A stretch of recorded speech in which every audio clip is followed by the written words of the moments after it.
The wind danced through the trees as if it knew what to carry and what to leave behind. It was a gentle, almost timid breeze, the kind that hides in the corners of time, whispering ancient stories in the folds of bare branches. Autumn had taken. Over the landscape with its silent tones, aged golds, soft reds like memories, and that brown of the dry leaves that accumulated with dignity at the foot of the tree trunks. There was something profoundly serene about that afternoon. The sky, covered by pale clouds, seemed to lie over the earth like a thick blanket, protecting the world from too much light. Everything was gray in different shades, but it wasn't sadness, it was calm. A kind of melancholy that didn't tighten the chest, just lulled it. In the old garden of the house, the herbs grew freely, and the moss lived on the steps. Each fallen leaf told a farewell. Some were still dancing, spinning slowly until they touched the ground. Others let themselves be, as if they were tired of searching. And it was there, between the sound of leaves being gently dragged by the wind and the creaking of an old wooden chair on the porch, that she appeared. The house seemed empty, but someone inhabited it with the silence of those who learn to exist among memories. She was a young girl with the eyes of someone who carried time with tenderness. His steps were calm, almost ceremonial. He was wearing a thick sweater, an old wool that smelled like it had been stored, and in his hands he carried a hard-cover notebook, brown like the season. She stopped at the small table in the corner of the porch, where a cup of tea was steaming, and calming. She sat down unhurriedly. The breeze touched her face with invisible fingers, and a strand of hair slid down her cheek, as if to remind her that she was still made of flesh and moment. Silence around was not absence. It was filled with small sounds that we only hear when we choose to stop. The whisper of the breeze between the leaves, the dry sound of a leaf breaking in half as it hits the ground, the distant rustle of a branch moving on its own. She opened the notebook. The sound of the pages turning was like a subtle score of time that was unhurried. The pages were mostly blank, except for small scribbles here and there. None of them were recent. But today would be different. Today she would write. He took a deep breath. The tea in front of her was already getting cold, but she didn't notice. What warmed her was inside. Or maybe he was trying to get out. The notebook was not just an object, it was a shelter. A harbor for thoughts that have never been spoken out loud. And the words that would come would be old, kept since childhood, piled up in the attic of the heart, waiting for a season like this to blossom in the form of a letter. A sharp crack. A twig fell in the yard, briefly interrupting the flow of the breeze. She looked up, as if expecting to see someone there, but there was no one. Only the welcoming emptiness of the place where the absent still dwells. The smell of dried leaves filled the air. The house was old, but alive. There was wood that creaked underfoot and windows that groaned when the wind passed through them, as if asking for permission. Each wall held echoes of voices that are no longer heard, but are still part of the soul of the place. There, at that exact point between yesterday and now, she began to write. The first words didn't come out as a stream. They were careful, as if they were afraid they might be real. Her handwriting was neat, if slightly shaky. She began with a simple title, "To My Parents, Who Never Came Back," and then, between one breath and the next, between the tapping of a leaf against the door and the clink of a spoon against the forgotten tea china, the words began to emerge. There was no rush, no urgency, just a calm surrender. Outside, the wind continued its work. It took away leaves and brought back memories. Nature, a silent accomplice, cradled the writing as if it understood that there are pains that do not ask for a cure, but for presence. Each sentence was written as if it were a step back to the beginning, a thread pulled carefully from the skein of memories. The girl she once was, now grown up, wrote to parents who, although absent, still lived on the margins of everything she was. The letter was not written to seek answers, but to give form to the silence that had inhabited his chest for so many years. As the pen scratched the paper, a leaf fell onto the porch. It twirled in the air for a few seconds before gently landing next to the cup. It was golden, almost translucent, as if to say, "It's time to let go." But before that, it was necessary to remember, and she would write everything, calmly, without sharp pain, just the longing that, over time, learned to dress itself in poetry. Night had settled in with the same delicacy as an old blanket being spread over a tired body. The windows of the house were already closed, but the fresh autumn air still lingered inside, mixed with the faint smell of wood, aged paper, and a distant memory of vanilla, perhaps from an old perfume or a cake was never made again. Outside, the world was at rest. There were no voices. No cars passed by. Only the sound of the wind playing with the dry leaves in the yard and the occasional creaking of the house's structure, as if the rooms were breathing along with it. The soft yellow light from the lamp rested on the table, drawing long shadows that stretched to the floor. And in the center of those shadows, there was her sitting, quiet, with the notebook still open in front of her.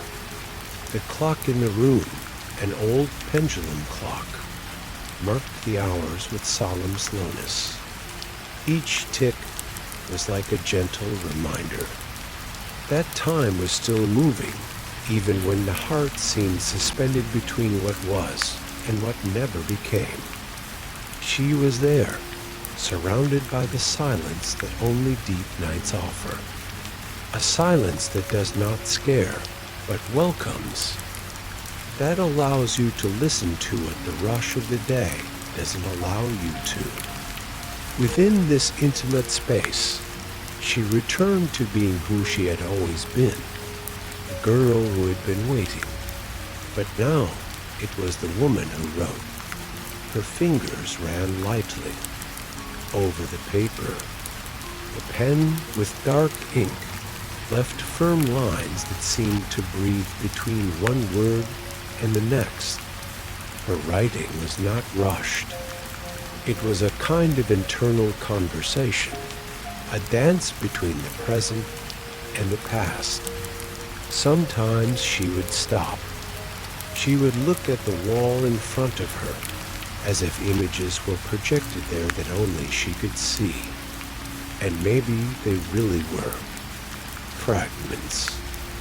Of memories came back with disconcerting clarity.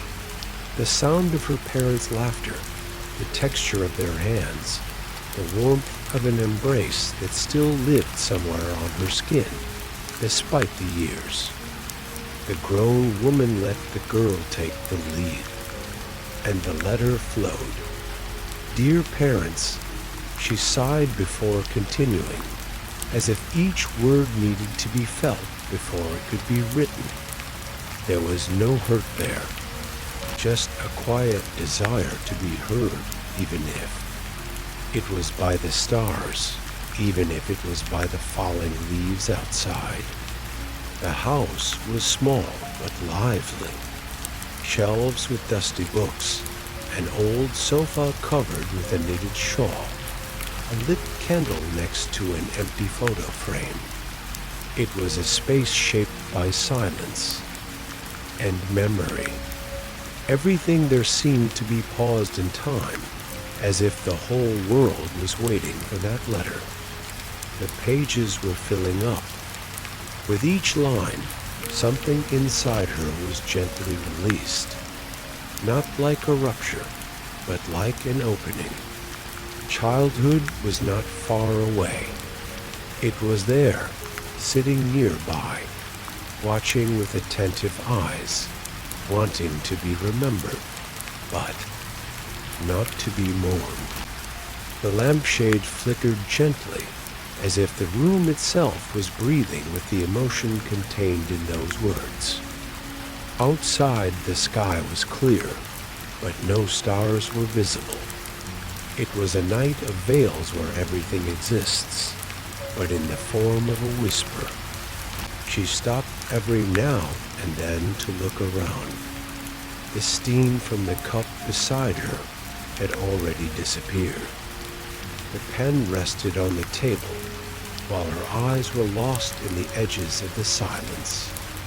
But then she returned. She touched the paper as if caressing the past, and she wrote more. You never knew how I waited, how I counted the days, then the weeks, then the years. She didn't write to get answers. Not anymore. She had learned over time that some stories don't have closure, and yet they can still be beautiful. The beauty was in the gesture, in the writing, in the love that remained, even without form, even without return. As he walked forward, his shoulders relaxed. Writing was also a release. It was a hug that was not given, but now it was felt.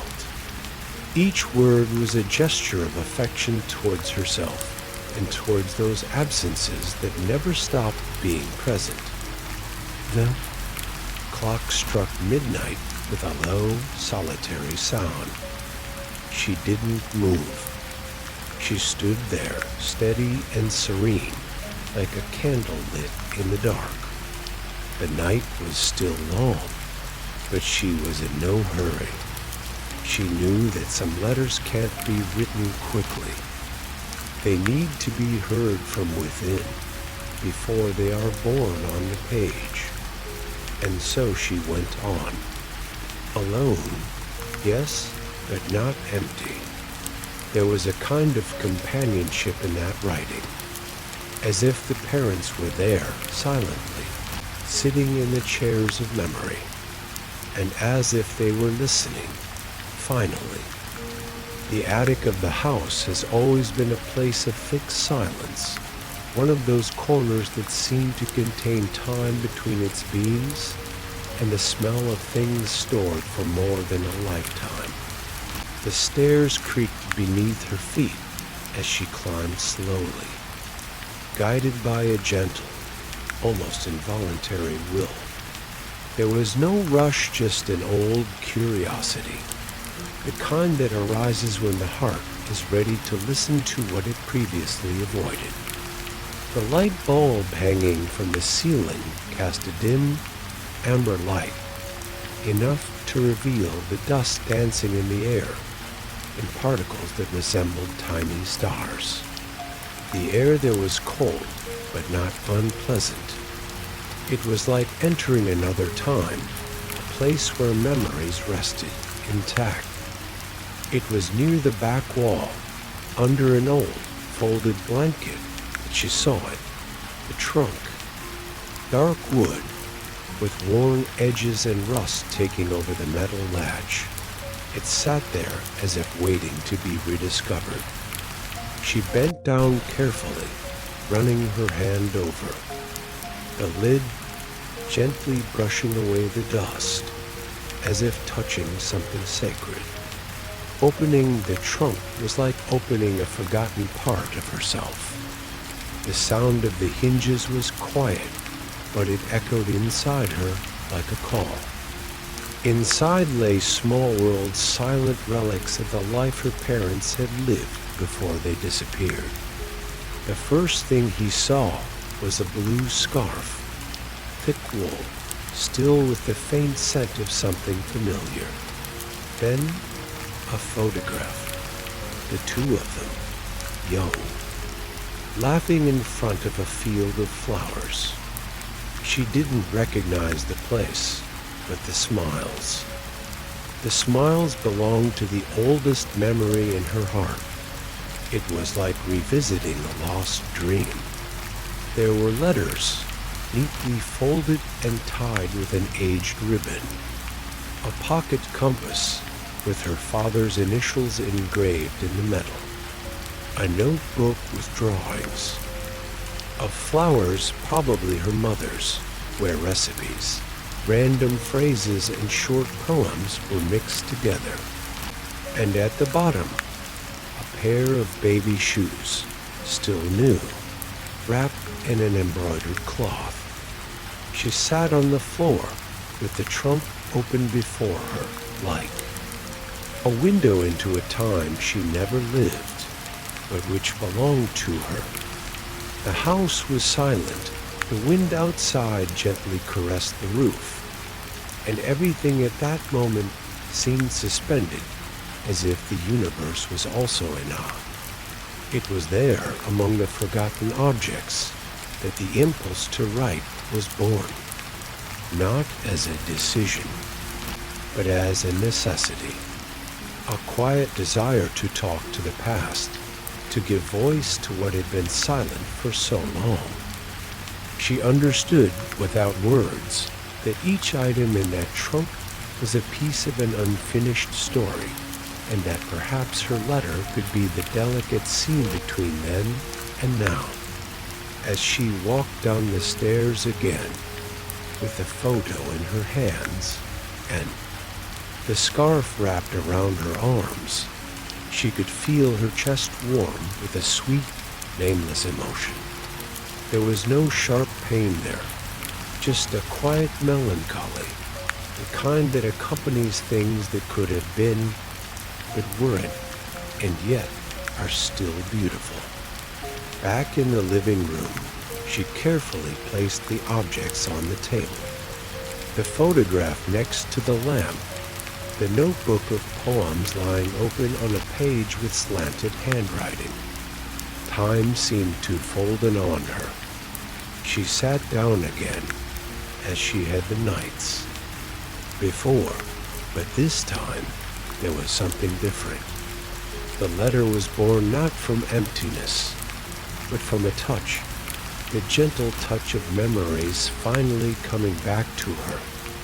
She picked up the pen, took a deep breath, and wrote, "If I could choose a place for us to meet again, perhaps it would be there, in that field in the photo where you seemed so alive. Perhaps it would be under the sky, where the wind seems to sing childhood songs, and the light is always golden."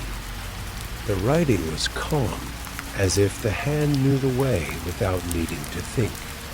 Each word brought with it an object, an image, a shared silence. She did not cry, but smiled with teary eyes. It was like discovering that something had always been there. waiting to be found with tenderness. The clock continued its slow dance on the wall, and outside, the night continued with its mantle of peace. In the corner of the room, a lit candle cast soft shadows on the walls, as if it were also participating in the writing. And she knew, with the certainty that only comes in the quietest hours, that this letter was the beginning of something greater. Not an end, not a goodbye, but perhaps a reunion. A reunion with parents, with one's own childhood, and with everything that was kept in invisible chests inside one's heart. The pen rested between his fingers lightly, as if respecting the deep silence that filled the room. The lamplight tinted the paper with a serene yellow glow. The night was slowly advancing outside, lulled by a gentle wind that passed through the cracks in the window. Everything there whispered calm, seclusion, and ancient tenderness. She took a deep breath. After so much time, so many years of just feeling and not saying, there they were. Finally, the first words. Dear parents, there is so much I have never said. The ink glided smoothly across the paper, as if it had been waiting for this moment forever. And the words came not as a hurried outburst, nor as a lament filled with sorrow, but like dry leaves falling from a tree, silent, inevitable, natural. There is so much that I never said, not for lack of desire, but for fear of never being heard. For years, the words were trapped, timid, inside me, because I didn't know if you still existed somewhere, if you had left by choice, or if you simply couldn't come back. She paused. She watched the shadow of her hand cast upon the paper, trembling slightly with her breath. Then she continued. The truth is that your absence never screamed. It was never noisy. It was silence, a hole, but not one of those that makes you fall endlessly. It was a quiet hole, a space that I learned to carefully get around. I grew around it, like a flower that blooms among the rocks.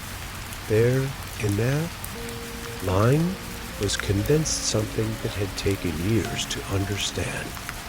The absence of parents was never filled with resentment. There was never any hate, just a gentle emptiness, which sometimes tightened the chest, but did not suffocate. It was a lack that coexisted with the rest of life. She remembered the nights she would lie staring at the ceiling, imagining what it would be like to hear her mother singing a lullaby, or her father making up bedtime stories. But her imagination always filled the gaps with sweetness, not anger. Deep down, she believed they would have been good, that if they had stayed, they would have loved gently. You weren't, but you weren't villains in my stories. I never imagined you as people who abandoned me. On the contrary, I always thought that perhaps something bigger had driven you away, something that not even you could avoid. And that's why, even in pain, I kept tenderness. The sound of the antique clock in the hallway marked the seconds with a soft cadence. Tick, tock, tick, tock.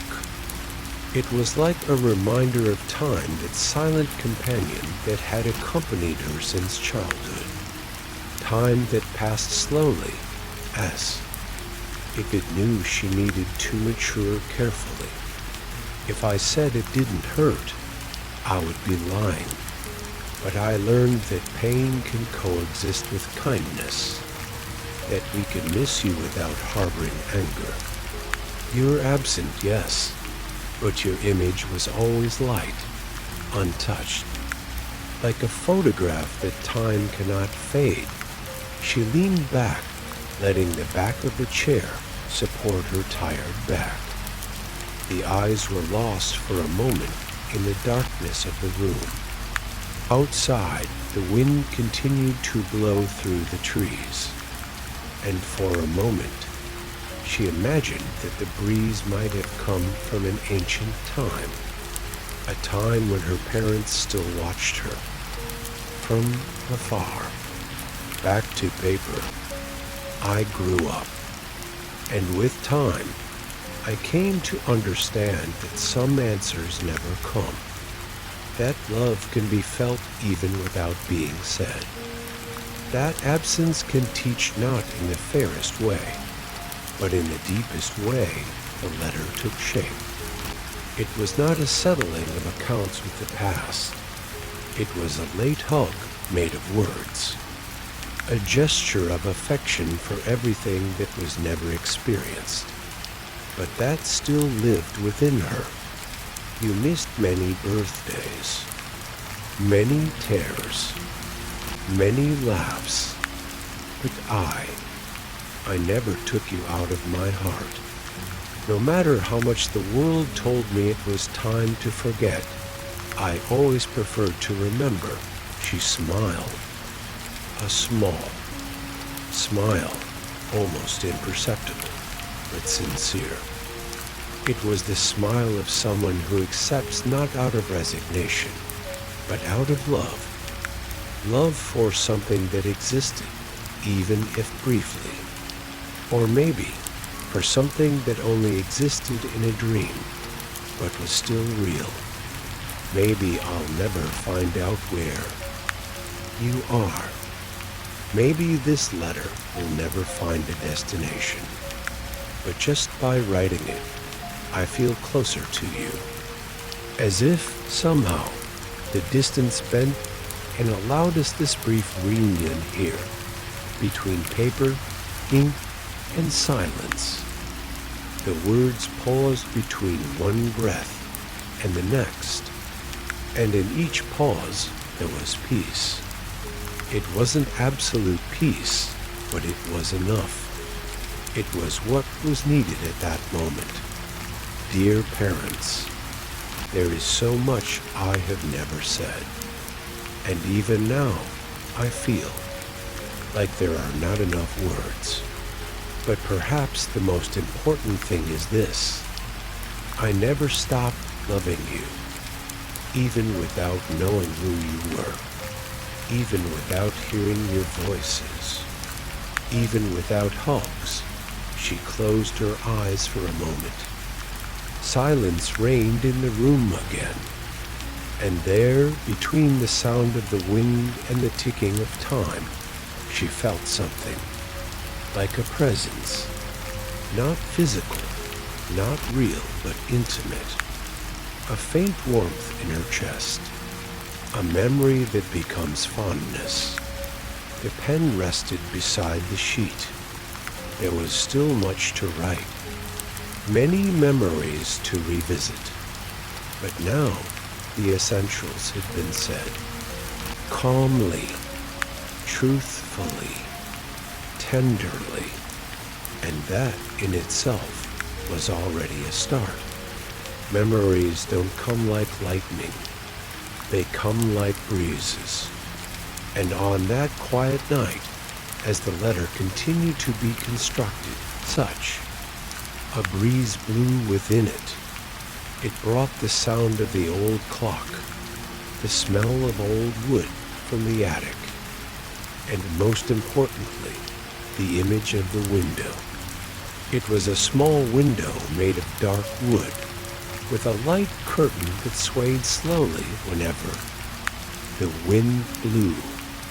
It was in her childhood bedroom, the one where she grew up almost alone, between silence and hope. And it was there, in that narrow space between the glass and the world outside, that she spent hours, sitting, waiting. She could still see herself as small, with her legs bent and her chin resting on the windowsill, eyes fixed on the dirt road that wound towards the horizon. With every sound of footsteps, with every rustle of leaves, she thought, maybe now, maybe it's them, but nobody came. And yet, she never stopped hoping. It was a gentle wait, made up of repeated gestures and gentle dreams. Every morning, she ran to the window, and every afternoon, she sat there, watching. Her small hands held a doll with woolen hair, which always remained by her side, as if it were also waiting. Sometimes she would talk to herself. She would tell. The wind what the day her parents would return would be like, what clothes they would be wearing, if they would bring presents, if they would remember her face. There was always an innocent faith in each word, as if time had no power to erase. What never happened. They'll be back tomorrow, she said, or next week, and so the years passed. The child was growing, but so was her hope. It wasn't an impatient wait. It was more like a ritual, something she did not out of certainty, but out of love. Waiting was her way of not forgetting.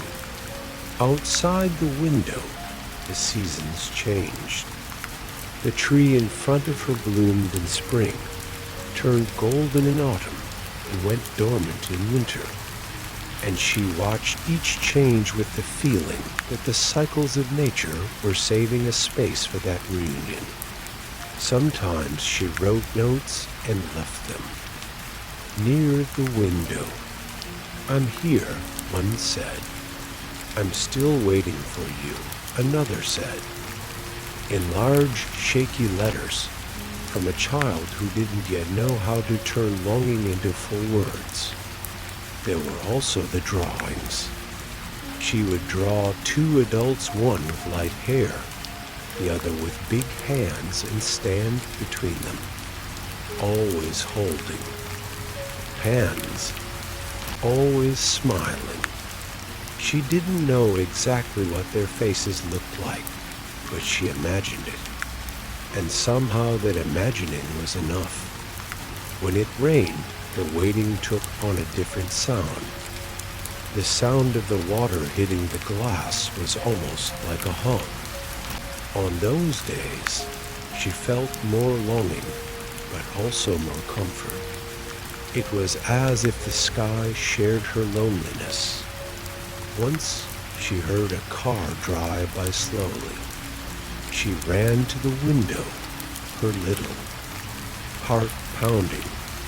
But it was just a neighbor, and yet she waved. Part of her always felt that maybe, just maybe, her parents were watching from afar. As she grew older, the moments at the window became rarer. Not because she had given up, but because the world was beginning to call her out. School, books, friends. All of these filled a little of the space that, before, was just waiting. But the window never stopped being a sacred place. When she felt homesick, it was where she would go. She would sit, even when she was older, even when she no longer had her doll on her lap. She would just sit, and she would remember. I remembered how much I had loved those absences, even without having them. She remembered the promises she made to herself. When they come back, I'll show them my room. I'll tell them everything I've learned. I'll hug them tight. I'll tell them it's okay, that I still love them. Sometimes he would whisper these words softly, as if the wind could carry them away. And now, as an adult, as she wrote the letter, all those memories came back to her with fondness. The child she had been was not sad. She was just someone who loved with hope. She wrote one more line. I remember the window. I remember the sound of the wind. I remember my little voice telling me you would come back. And I remember never stopping believing, even when everything around me said otherwise. There was no regret there. There was longing, a quiet longing, like a breeze from childhood that visits without asking permission. She looked up and instinctively looked out the new window of her adult home. The view was different, but the feeling was the same. I've grown up, she thought, but that child still lives inside me. And as I began to write again, I knew that I was, in some way, embracing this child, the one I had waited for day after day, with my whole heart, even if it was in pieces. Time, when viewed from afar, seems to be made of fragments. Some days disappear completely, but others remain intact, almost untouched as if they had been, protected inside a glass box, stored with great care. And for her, that Sunday was one of those. There wasn't much to remember, and maybe that was why it was so clear. It was an ordinary Sunday. The sky was blue, a blue that only children's eyes can fully recognize, like no other. The smell of the day was warm and sweet bread baking, soap in the bath, mother's light perfume. It was one of those days that didn't seem special, until they saw the last one. She remembers wearing a loose t-shirt and messy hair. Her parents seemed calm, busy with small routine tasks, folding clothes, sorting documents, organizing her backpack. She didn't understand what it all meant. She just felt that something in the air was different, as if time was slower, hesitant. They sat down together for breakfast. It was simple, like all the others. Bread, butter, coffee, and orange juice. She, as a little girl, watched her parents' hands as if she knew she should watch every movement, even though she didn't understand why. Before leaving the table, the father bent down and kissed the top of his head. The mother knelt down and looked into his eyes, smiling softly. "We'll be right back, okay?" The phrase was as common as day, but it carried within it what no child should have to hold so tightly, a promise that would never be fulfilled. She didn't cry. She didn't even hold on to their legs. Not because she didn't feel it, but because there was such a great trust in. That moment, that absence seemed unlikely. They would come back. She was sure of it. The door closed slowly, and with it, the sound of footsteps diminished until they disappeared completely. Then silence. It was in that moment, the one between leaving and waiting, that time stopped being just the passing of days and became something deeper. Something she would carry forever, even if she never had the right words to explain it. Sunday followed, and at first it seemed like any other. She played with her crayons, drew on the living room table, listened to the music her mother always played softly. But as the afternoon wore on, time changed color. The silence grew. The minutes began to seem too long. At night, he lay in bed waiting for the sound of the key in the door, waiting for the footsteps, the voices, the hug. But the night passed in silence, and the next one too. In the days that followed, she would still repeat with conviction, "They'll be back tomorrow," as if she were saying this to the world, to the ceiling of her room, to her dolls, as if the words, spoken out loud, could pull them back home. It was that Sunday that came back, every now and then, to my memories. She didn't remember what they were wearing, but she remembered the smell of their embrace, the warmth of her father's body, the texture of her mother's hands, the way their eyes smiled as they said, "We'll be back soon." Years later, she had learned the difference between what was promised and what was possible to deliver. But at that time, words had absolute value, and for that very reason, they were kept as a treasure.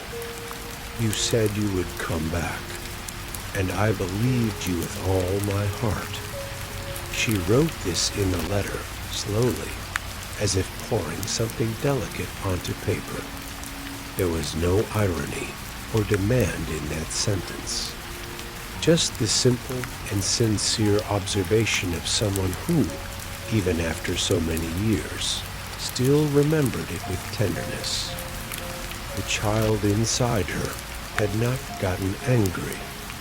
She had not accused. She had just waited. And even after she grew up, she never forgot that Sunday. The smell of the bread, the sound of the chair scraping on the floor, the kiss on the top of her head. The longing at that moment didn't hurt. She was tame.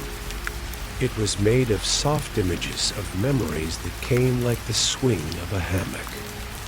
She also remembered the exact moment she realized they weren't coming back. It wasn't a scream, nor a sudden news. It was an absence that lasted for days, weeks, months, until the heart understood. One day, it woke up and didn't wait any longer. It just kept on living, with that quiet emptiness living alongside it. But that emptiness never drove out love. I continued to love you, even without knowing why, even without understanding what happened. And then he remembered something simple, which was perhaps his most vivid memory of that day. As they said goodbye, her father leaned his forehead against hers, as he sometimes did, and he whispered, so softly that she almost didn't hear, "You are my girl." Those words stuck. They grew up with her, saved. And whenever I felt afraid, it was them I thought about. It was like an invisible blanket that had been with her ever since. You didn't come back, but you left me that Sunday. And even though I wanted another hug countless times, I held on to that one. The tears that came now were not of pain. They were of gratitude. For that moment, for that day, for that we'll be back soon, even if it never came true. Sunday was now a sacred memory, a shrine of love. And as the wind outside swayed the trees, she felt that somehow they were there, even if only in her memory. even if only in her heart. The pen remained steady in his hand. The letter was not finished. There was still so much left to say. But that memory was the thread that connected yesterday to now. It was the embrace that kept me living even without arms. The days that followed that Sunday were not immediately sad days. They were silent. And that silence, more than any news, more than any physical absence, was what first filled the house and little by little the child's heart. The first morning, the silence seemed like a pause, like when the radio is turned off, but the music still echoes in the memory. She woke up, sat up in bed, and looked toward the door. She expected to hear the sound of her parents' footsteps in the hallway, or the soft clatter of dishes in the kitchen, but there was no sound, no movement, no voice. The house seemed to breathe slowly. Still, she put on her favorite outfit, brushed her hair carefully the way her mother used to do, and went into the living room. She sat on the couch, her legs dangling, and waited. Maybe they were late. Maybe their car had broken down. Maybe they had stopped to buy a gift. The hours passed, and the silence remained there. He didn't shout, he didn't hurt, but it was becoming denser, an invisible fabric made of subtle absences. On the second day, the house already sounded different. There was no light music that his mother played in the mornings. No sound of the newspaper being turned by his father. No routine questions. Did you sleep well? Do you want more juice? Where is that drawing you made yesterday? Everything was the same.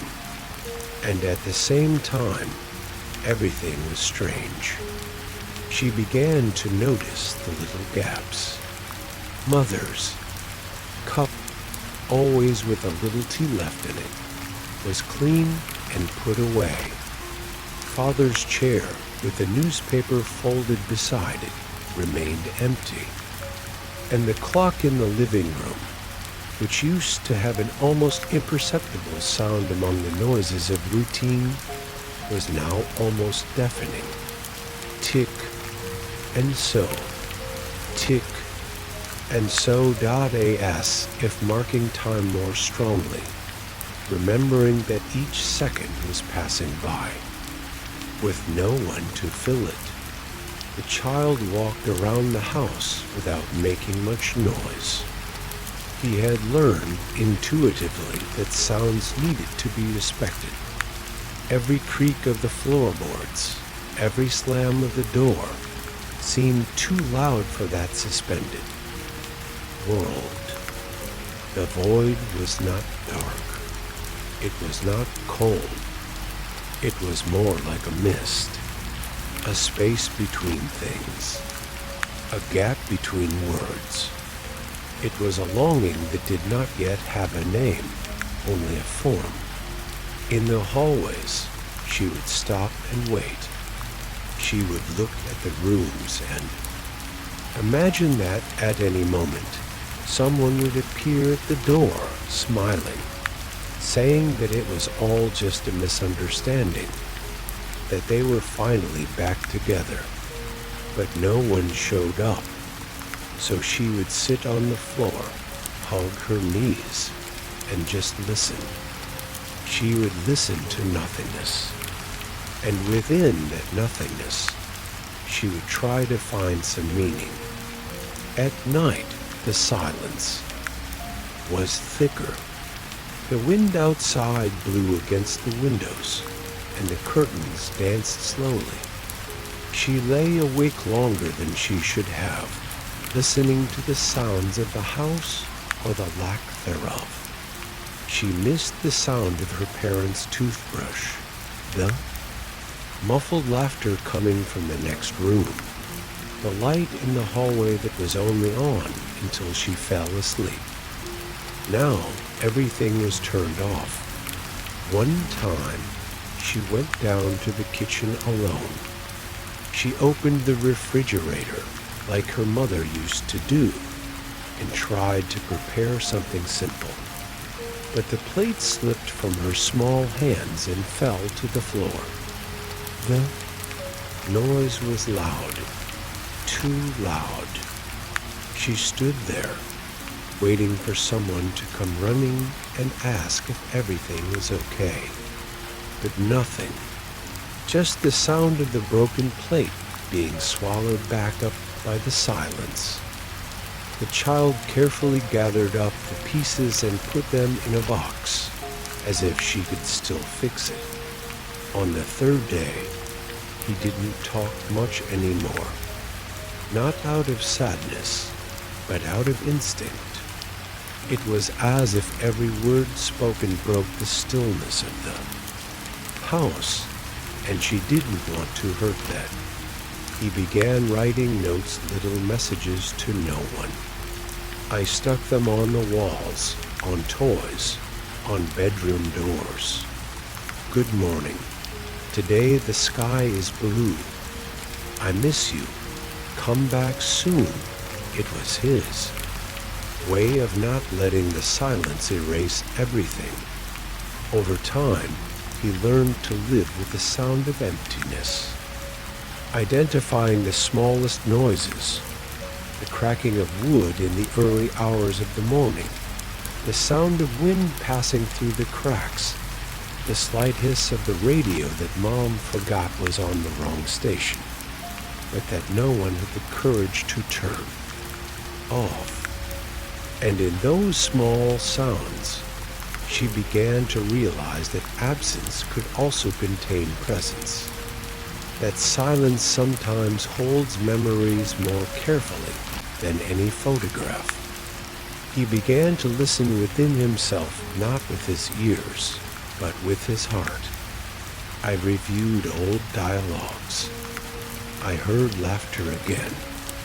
I remembered stories told before going to sleep, and these echoes became company. Instead of fearing the silence, she welcomed it. He sat under the table in the living room, his new secret refuge, and just breathed. He listened to the world, as if it were a distant sea, where the waves were too gentle to frighten. Absence left marks, yes, but it didn't tear. It just shaped. The child grew slowly, with this stillness as part of him. He learned to name feelings little by little, understanding that emptiness was not the end of everything, just the space where other things could grow. Resilience, imagination, tenderness. She didn't know it, but that silence that seemed to have stolen so much was also offering her something, an inner space, a safe place she could always return to when the world got too noisy. And now, as an adult, as she wrote this letter, she understood. Her parents' absence had been profound, but their love continued to echo. In silence, yes, but echoing. She wrote with a calm hand. What remained after that Sunday was not just the waiting. It was also the sound of the house in silence. And within that silence, I learned to listen to you in a different way. There was still so much to remember, so much to write. But for now, he let the pen rest. Outside, the wind whispered softly, as if it also wanted to say something.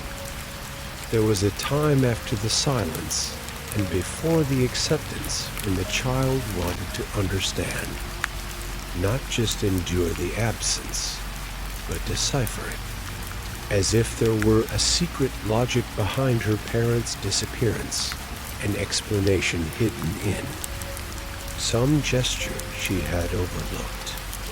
And perhaps if she looked more closely, she would find some clue. The first time she tried to ask was timidly. A small voice almost whispered in the hallway of her grandmother's house. She was holding a cup of tea in both hands, like her mother used to do. And with her eyes downcast, she said, "Will they take long?" The grandmother, who had stopped sewing for a moment, looked at her granddaughter with a tenderness so heavy that it seemed to contain years. The smile appeared, but it was not complete. It was one of those smiles that trembled at the corners of the mouth, as if it were not allowed to become real. She responded only with a stroke of the girl's hair and added, "Would you like some cake?" "Dear?" At that moment, the child realized that direct questions did not lead to direct answers. Then he began to observe. When my aunt entered the house, she would stop for an extra second in front of the photos. Sometimes I would touch the picture frame with trembling fingers, as if I were trying to feel through the glass. When he saw the child, his face changed quickly. The smile came again, that crooked, fragmented smile, and the words that came out of his mouth seemed rehearsed, like phrases that had been said many times before. "How beautiful you are growing up. You look just like your mother."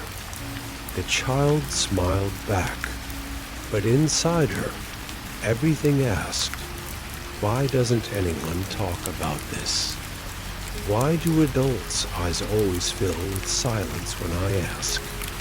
She began to listen behind doors, to hear conversations that were not meant for her ears, loose snippets of sentences that ended abruptly when they noticed her presence. "We don't know if they'll come back. I don't want her to hear this now. It's best to leave it alone for now." And then came that sound, a long sigh, the sound of the weight that the adults were trying to hide. The child did not cry. He simply wrote everything down inside himself. Small gestures, interrupted words, expressions that changed suddenly. He began testing hypotheses. Maybe they had gotten lost. Maybe they were somewhere without a phone. Maybe they didn't know their way back. Maybe they had been taken by something that didn't want to be named. Once he thought that maybe they had disappeared because of him. That maybe I had done something wrong and they were gone forever. The idea was absurd, but in a child's mind, guilt is something that grows easily like a weed. She looked for signs, in old letters, in drawers, in dreams. He asked a neighbor, a lady who smelled of lavender and wore colorful shawls. She said to him in a low voice, "Sometimes things don't have an explanation that fits the size of our hearts." That stayed with her 4 days. She didn't fully understand it, but there was some truth to it. He tried to talk to his school teacher. He handed him a drawing, 3 figures holding hands and a blank space on the side. He smiled, with tears in his eyes, and said, "It's a nice drawing, but why the blank space?" She didn't answer. She just stared into space with the same silence that adults used. Sometimes children know more than they say. They sense. Deep down, she already knew that her parents wouldn't come back. But the heart still needed to ask just one more time. Just one more try. A chance to find a gesture, a look, a word that would open the door to the mystery. One evening, he sat on the steps of his grandmother's house. Outside, the wind was blowing calmly, and the sound of the trees was like an ancient whisper. Grandmother came over with a blanket and a cup of warm milk. "Are you cold, my flower?" The child shook his head. Then, with his eyes turned to the sky, he asked, "Do you think they think about me?" It took the grandmother a few seconds to answer. The silence hung heavy in the air. But then she sat down next to the child, wrapped the blanket around her, and replied, "Every day, wherever they are, your parents think of you with a love that never sleeps." The answer didn't clarify everything, but that was enough for now. It was like a soft light lit inside his chest, small but constant.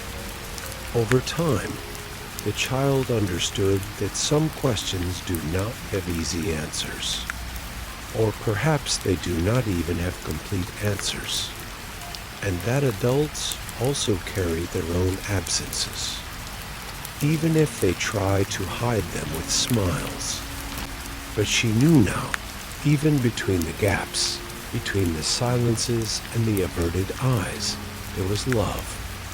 A quiet love that lived in the gestures, in the memories, and even in the broken smiles. And that was enough to keep writing, to keep remembering, to keep loving. She went back to her room, sat down in front of the paper, and wrote calmly. I looked for answers in every corner, in people's eyes, in the corners of the house, in the depths of dreams. I never found everything I wanted to know, but I found you in small things, and that made me stay. The night progressed slowly, as if respecting the time of words, and inside her, the grown child still carried that old desire to understand. But now I knew that understanding wasn't always necessary to continue loving.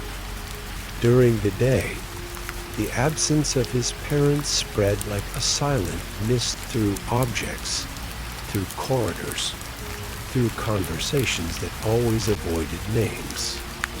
But it was at night that the absence took shape, a fluid, almost liquid form that insinuated itself through the cracks of his consciousness and inhabited his dreams.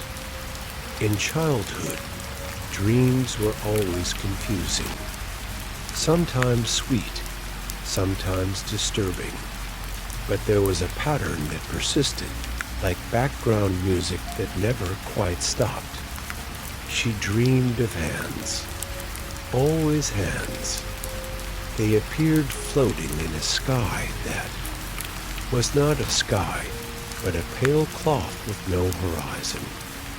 Hands that waved tenderly, some large with long, firm fingers, others small, as if they belonged to his own childhood. There was warmth in them, a silent warmth, like that of a blanket fresh from the sun. Those hands never held anything, not a flower, not an object, not even hers. They just moved in the air, as if to say, we are here, but never getting close enough. Sometimes she, would run towards them. He ran through fields that had no grass, but ground as soft as foam. He ran with his arms outstretched, his heart light, believing that this time he would reach it. But when he got close, his hands dissolved like smoke, or floated a few steps ahead. Always ahead, always out of reach. Other times, she would stand still, watching from afar, and her hands would wave softly, waving toward him with a calmness that hurt, as if to say goodbye, as if to say it's okay, when it clearly wasn't. She woke up with this feeling of almost touch, almost hug, almost reunion. There was a melancholy tenderness in these dreams, a kind of longing that only exists when you know what you have lost, but you don't know exactly where to find it. Over the years, the hands remained. They became misty faces, distant smiles, fragments of voices calling his name in a tone between affection and echo. But the hands always came first, as a sign, as a gateway. As a teenager, she began writing about it in a notebook she kept secret. She gave her hands names. She called one light and the other breeze. She created entire stories based on small gestures she saw while she slept. One rainy night, she dreamed that she was at a train station. The train was moving slowly, and the hands were on the other side of the window, waving. She tried to open the door, but something was stopping her. There was no key. There was no time. The train kept going, and the hands disappeared behind the fogged glass. When he woke up, his eyes were wet, but he wasn't crying from pain. He was crying from exhaustion, from trying so hard to understand what was perhaps impossible to decipher. He said this to his grandmother in a rare moment of sharing. And the grandmother, who also knew the weight of repeated dreams, replied, "Sometimes dreams are just the heart trying to touch what life doesn't allow. They don't lie, but they don't explain everything either." And that's when she realized that maybe she didn't need to run anymore. The next night, instead of reaching out in his dreams, he just stood there, watching his hands wave. And for the first time, he waved back. It was a small gesture, almost imperceptible, but somehow it seemed enough. There was peace in that gesture, a different silence, not the silence of absence, but that of acceptance. After that, the dreams changed. The hands were still there, yes, but sometimes they appeared holding small things, a colored stone, a folded letter, an old button. And she spent the day trying to remember what they meant. Other times, she was the one who reached out, and even if the touch never happened, the gesture itself made her wake up lighter. Hands became a bridge, a place where what was and what is could meet without fear. There was no longer desperation for an answer, but gentle curiosity, a desire to remain in that space between sleep and reality, where everything was possible, for a few moments. In the letter she wrote today, as an adult, she wrote, "I still dream of you." I still see your hands. It doesn't make me sad anymore. I wave back now, and even though the distance remains, there's an inexplicable comfort in it, as if somehow you're dreaming of me too. The words danced on the paper like hands in dreams. Free, soft, persistent. The bedroom window remained open, and the breeze came in with the scent of lavender and wet earth. The lit candle flickered slowly, casting shadows that seemed to beckon across the walls. Outside, the night remained serene, and inside her, the memory of those hands so distant, yet so present, continued to beckon tenderly. No rush, no pain, just presence. At the back of the old closet, among the out-of-season clothes and boxes of faded memories, there was a small blue box. The paper covering it was already wrinkled at the corners, and the once vibrant ribbon now hung like a thread of nearly forgotten memory. Inside, wrapped in a piece of flannel embroidered by his grandmother, lay his favorite childhood toy, a stuffed bear named Miguel. The name had been chosen for no particular reason, simply because it sounded cozy to the child who had once received it. He was soft, with hand-sewn eyes and a small red heart embroidered on his chest. Miguel was no ordinary toy. He was a confidant. It was company in the long silences and on the days when the world seemed too big. He was the one who listened to bedtime stories, who talked during storms, and who occupied the empty part of the bed where, perhaps, a father or mother should be. But there was one thing special about Miguel. He wasn't just company. He was also a promise. The child had kept that toy carefully, almost like a secret, since the day she realized, when she was still very young, that her parents might not be coming back any time soon. An idea came to her. When they come back, I'll show Miguel that a tea was like a silent pact, a way to keep hope alive. She imagined the scene many times. The door would open with a soft creak, the footsteps in the hallway, the familiar scent that filled the air, and she ran towards them with Miguel in her arms, saying, "Look, this is Miguel. He was with me the whole time, but the door didn't creak. The footsteps didn't come, and Miguel remained guarded night after night as a gentle reminder of what could have been." As the years passed, toys came and went. New interests emerged. Different phases filled the days. But Miguel was never discarded, nor forgotten. Instead, it has come to inhabit a silent place in life, the one where we keep everything we haven't, yet managed to let go of. Even after she had grown up, even after so many seasons had changed colors outside her window, she knew exactly where Miguel was.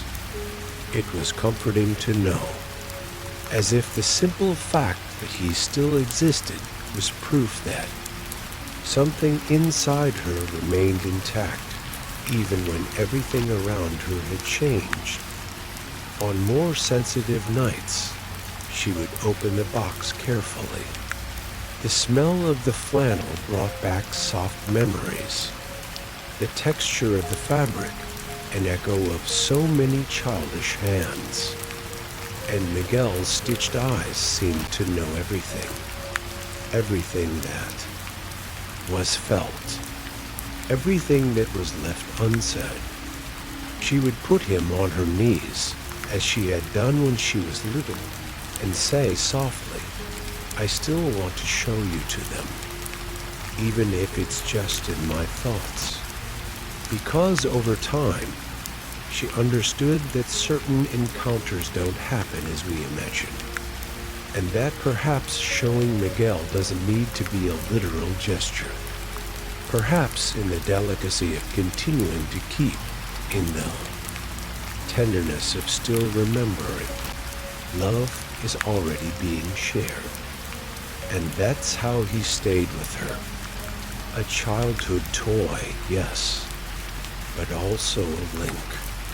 A small but powerful symbol of everything that remained despite the absence. A silent guardian of the longing that never turned into sorrow. In her letter, which now grew page by page under the soft light of the desk, she wrote, "There is a toy you have never seen, a bear named Miguel.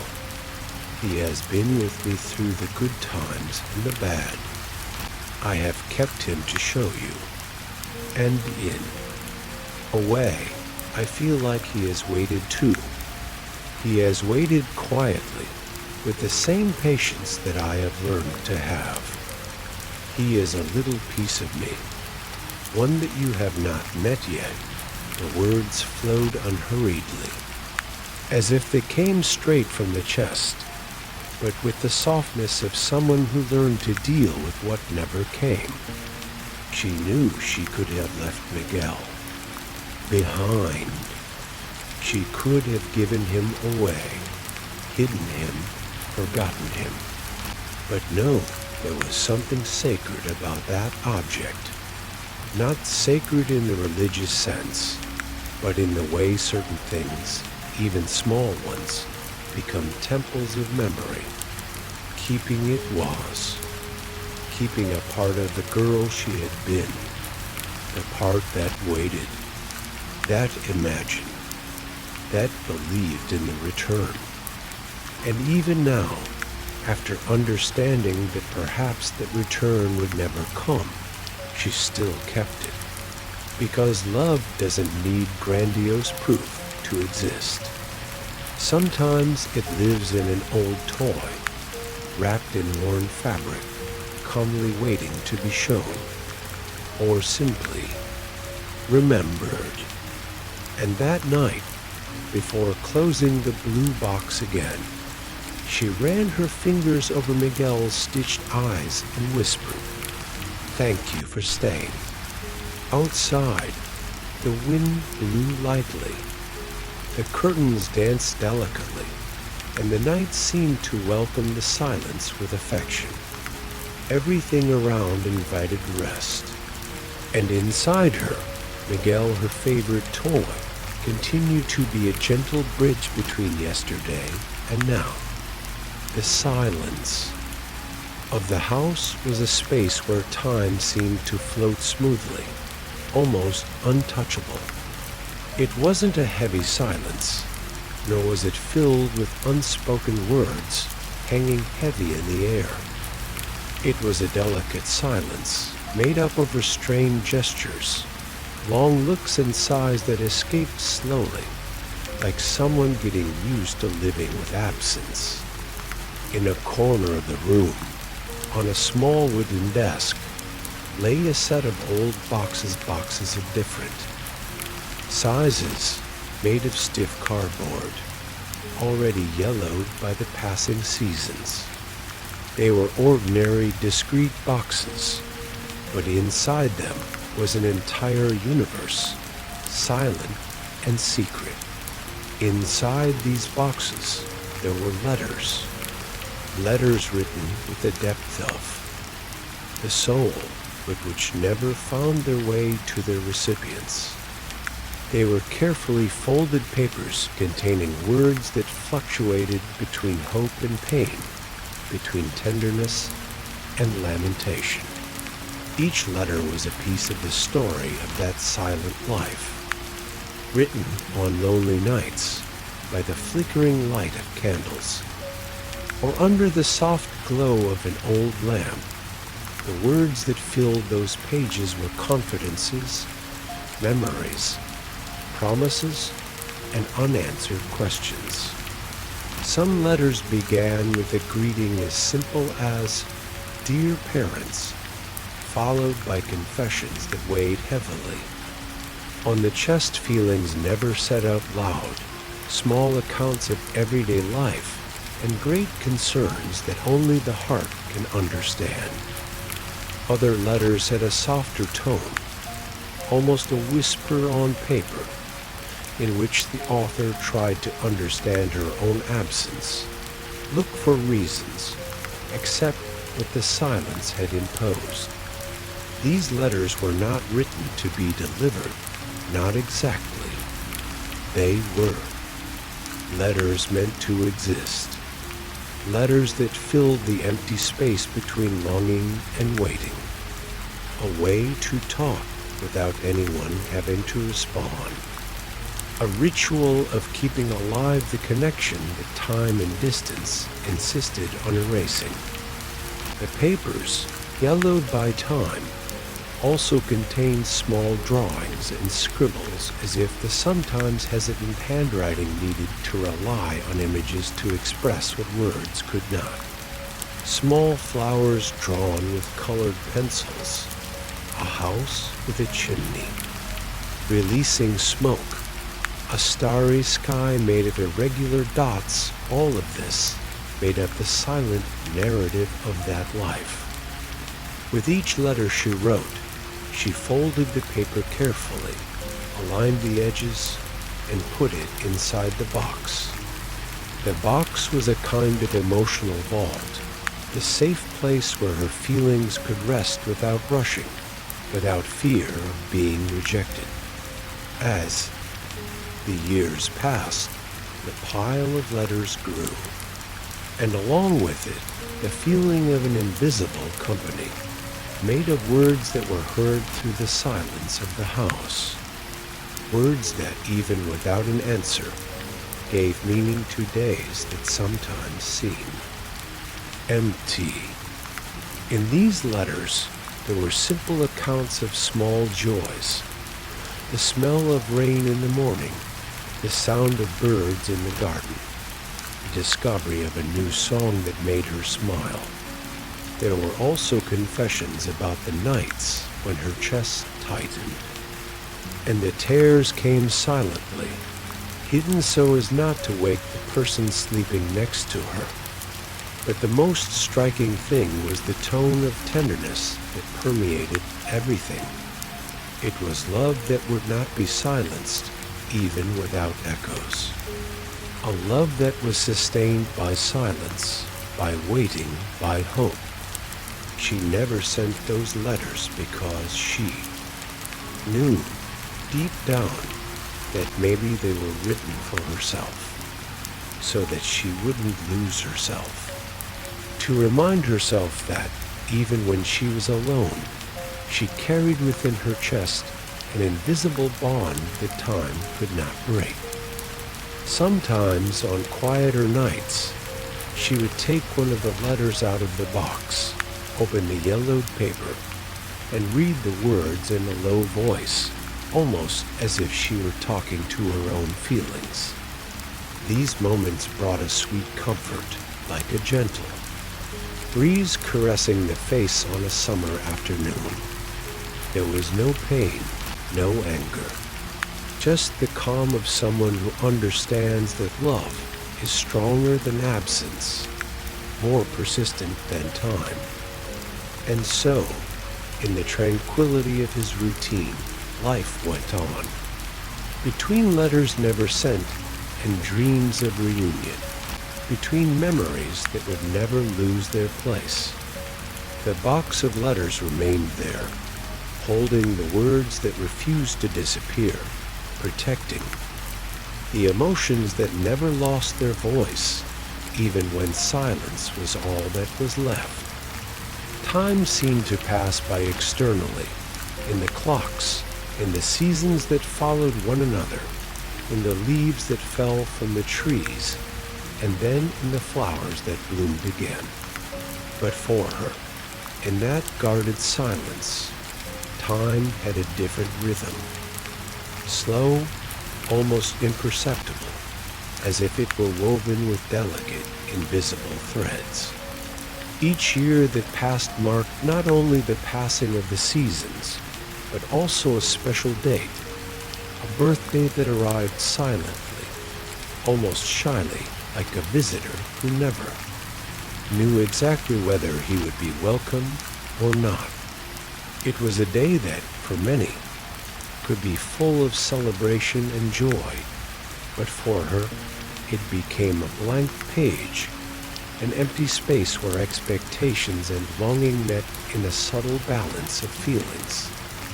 That morning, the house woke up to the soft sunlight filtering through the curtains.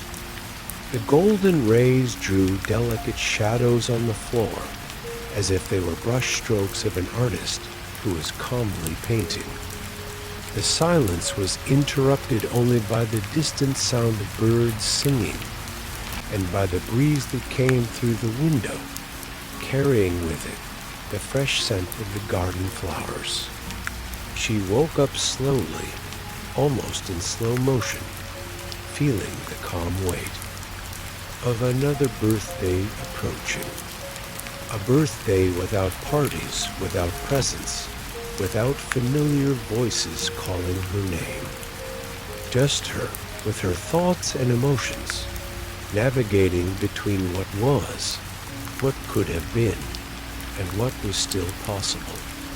That day, the hours seemed longer. She filled them with small rituals, simple gestures that gave meaning and comfort too. The time that passed slowly.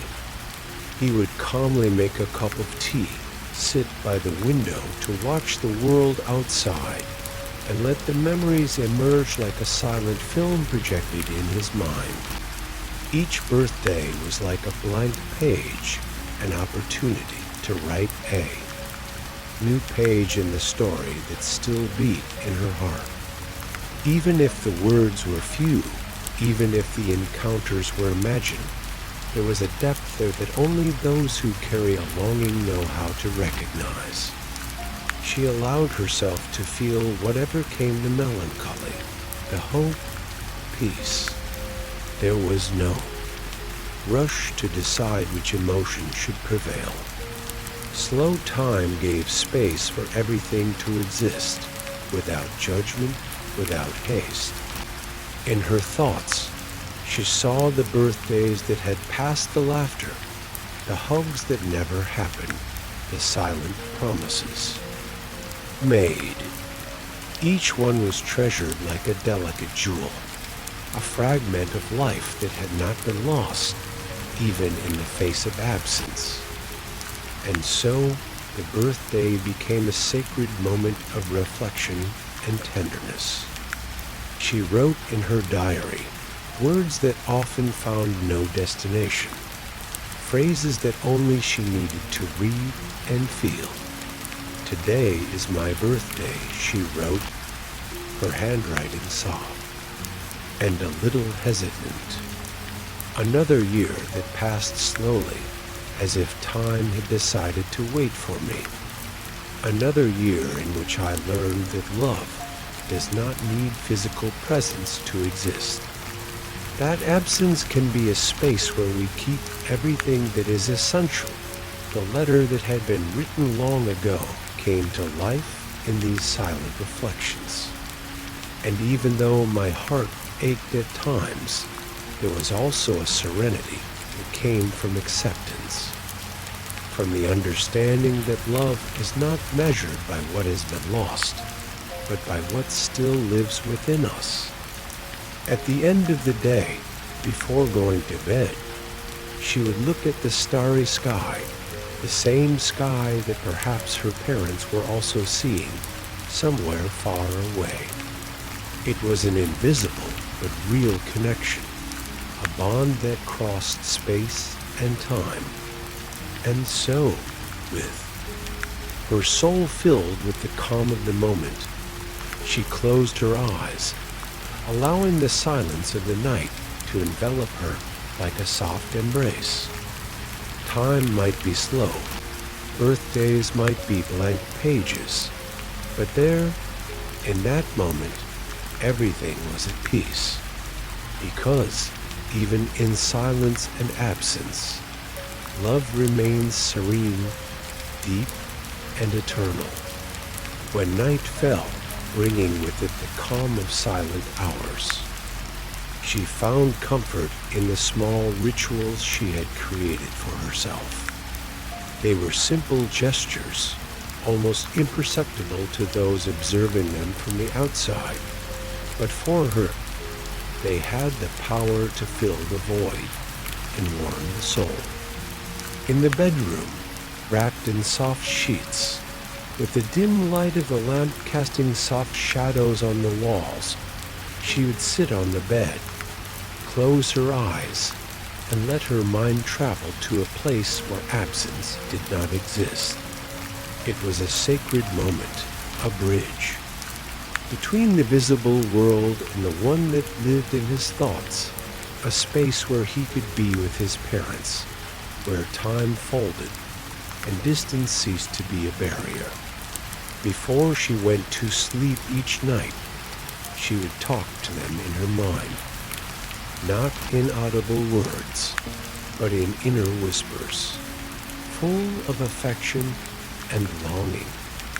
She would tell them about her day, her fears, her small triumphs, and the moments she wished she could have shared. These silent conversations were like a balm, a way of keeping alive the invisible bonds that time had failed to erase. She imagined them listening with patience and love, even if the voice she heard was only her own. Sometimes in the silence of the room, the distant sound of the wind in the trees seemed like a gentle response, as if the world around them was attentive too. Those unspoken words welcoming their emotions with tenderness. She remembered how they used to say that true love knows no distance or time, and in that stillness, she felt that truth pulsing strongly within her. It was an intimate dialogue, made of deep feelings, where there was no room for judgment or haste.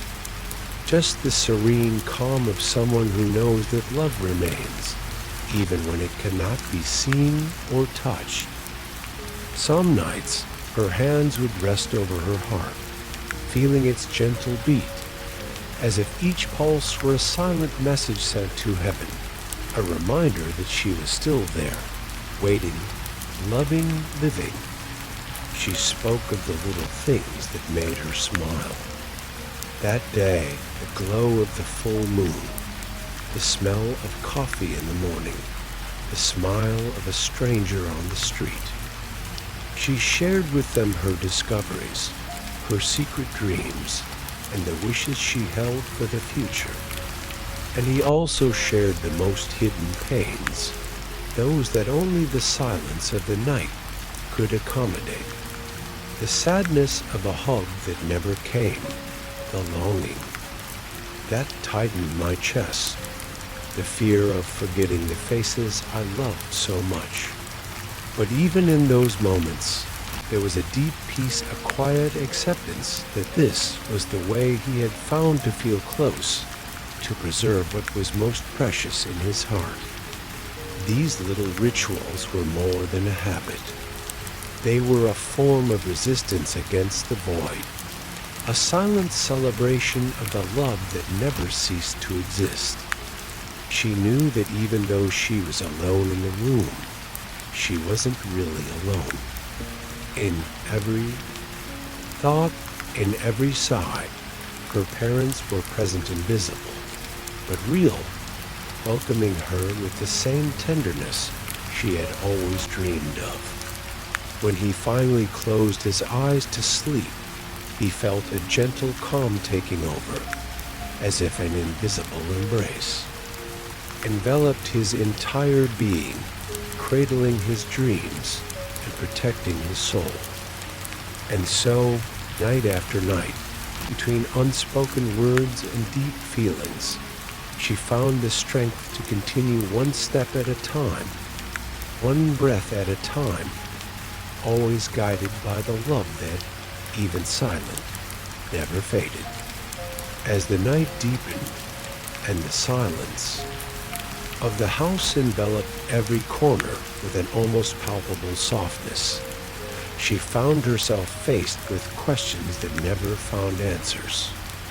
They were doubts that arose from the bottom of his heart, emerging like gentle waves that came and went, leaving a delicate trail of hope and melancholy. Could you hear me from where you were? The question, simple and full of meaning, hung in the air like a faint breeze that touches the skin without being seen. She repeated it mentally, searching in the silence for some form of connection, some answer that could calm her restless chest. It was hard to know exactly where they were, whether they were somewhere far away, in another dimension, or simply absent from the world she knew. But despite this uncertainty, the question remained. Could they feel the love she sent, even without being able to hear her words? Sitting in the darkness of the room, wrapped in a soft blanket, she let these questions blossom slowly, without haste, without rushing for answers that might never come. It was a moment of silent surrender, where the heart opened to the mystery of absence and to the hope that never faded. She wondered if, somehow, her parents heard her thoughts, her memories and her feelings, as if they were there, invisible, whispering words of comfort. Do they miss me? Do they remember me like I remember them? With each question, a soft sigh escaped her lips, and time seemed to slow down even more, allowing each question to be addressed without haste or judgment. She wondered if the love she felt could transcend the barriers of time and space, if, even when separated, there was an invisible bond, a delicate thread that connected their hearts in an eternal embrace. In that silence, the sound of the old clock marked the rhythm of the hours, a constant beat that reminded us of the passage of time, but also the persistence of hope. Outside, the rain fell in light drops, creating a soft melody that lulled his thoughts. She would close her eyes and for a moment try to listen beyond the silence, searching for the echo of a voice, a sign that her words were not lost, that her love was not in vain.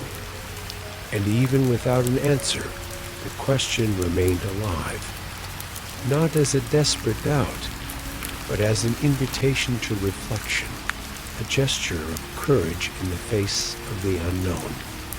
It was this uncertainty that gave depth to his feelings, that made each written word a bridge between the past and the present, between what was and what could still be felt. She understood that, perhaps, she didn't need a concrete answer to continue loving, that the simple act of asking was already a way of keeping the memory alive, of preserving the bond that time had not been able to erase. So, wrapped in the calm of the night, she let the unanswered questions be a gentle whisper in her heart, a reminder that true love can exist even in doubt, in absence, and in silence. And as the stars shone outside, silent and distant, she felt, for the first time in a long time, a serene peace enveloping her soul, as if that infinite mystery were, after all, a place where love could rest. The house, enveloped by the silence of the night, seemed to breathe memories, whispering stories that only the heart could hear.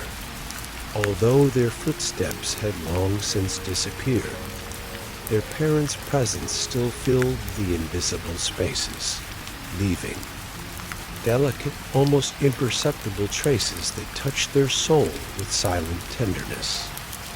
It was in the small details of everyday life that the feeling that they were still there gained strength, as if, even though absent, they had left an invisible mark, a gentle trace that inhabited the air.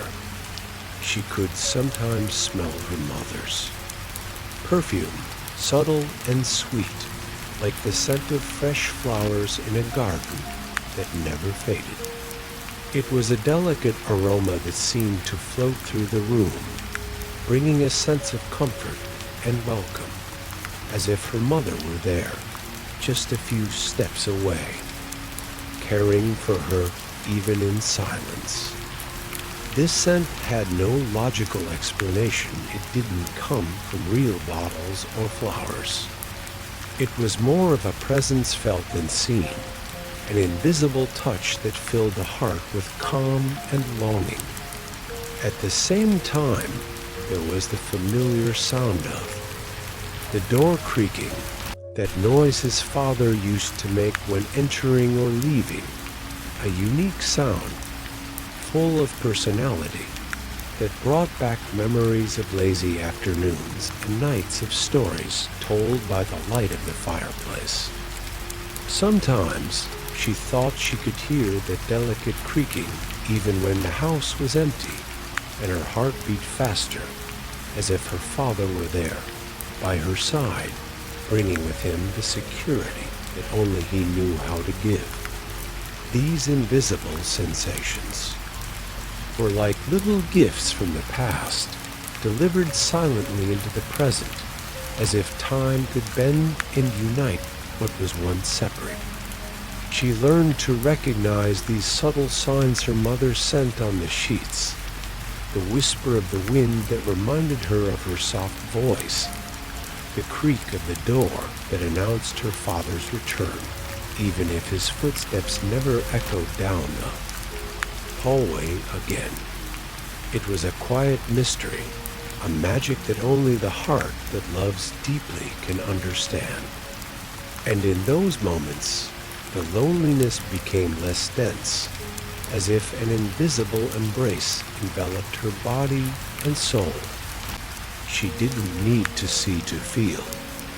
She didn't need to touch to know that they were present, guarding her from afar, protecting her with a silent love that transcends time and space.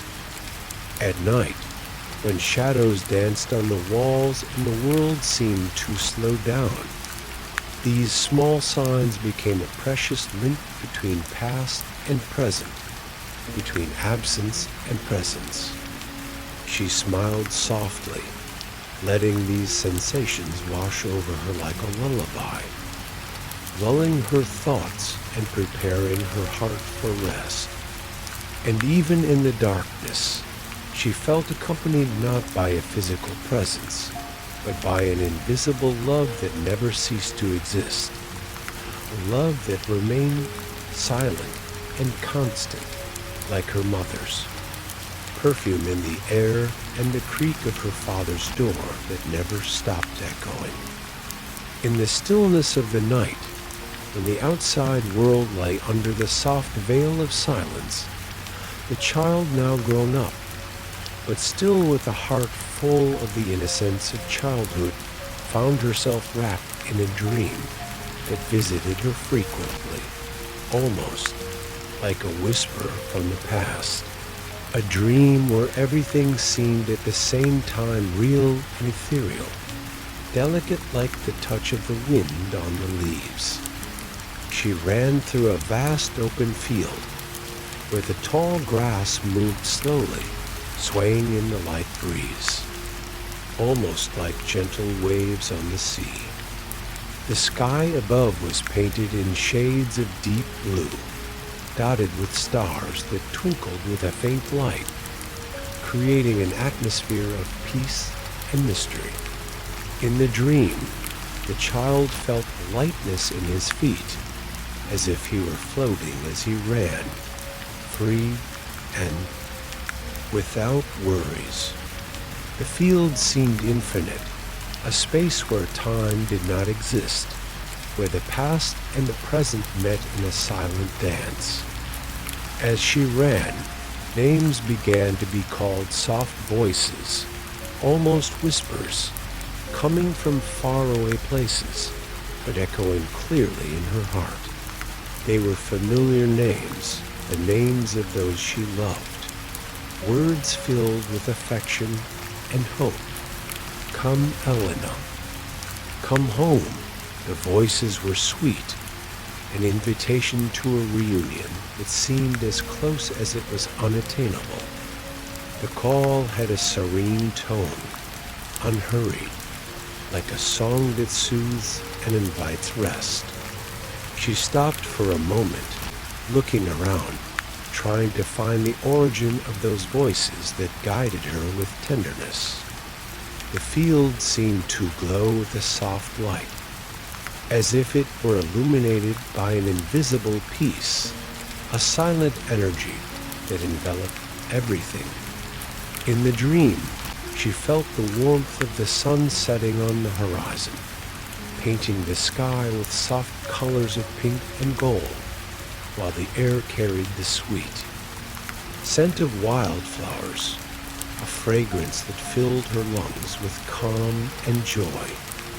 Even without clearly seeing who was calling her, she knew that those voices were the expression of an eternal love, a bond that neither time nor distance could break. Each step he took in the field was a mixture of hope and longing, a moment of encounter between what was lost and what could still be felt. She ran, feeling her heart beating strongly, hearing the echo of the names as if they were the melody of a dream that guided her to a safe place where everything was possible. The feeling of freedom in that open space, combined with the constant call, created a perfect harmony between silence and voice, between absence and presence. When he woke up from this dream, the child felt a deep calm spread through his body, as if he had received an invisible hug, a gentle touch that filled the void in a subtle and comforting way. It was as if, in that dreamlike space, she could touch the love she felt and that never ceased to exist, even though the real world continued to be marked by absence.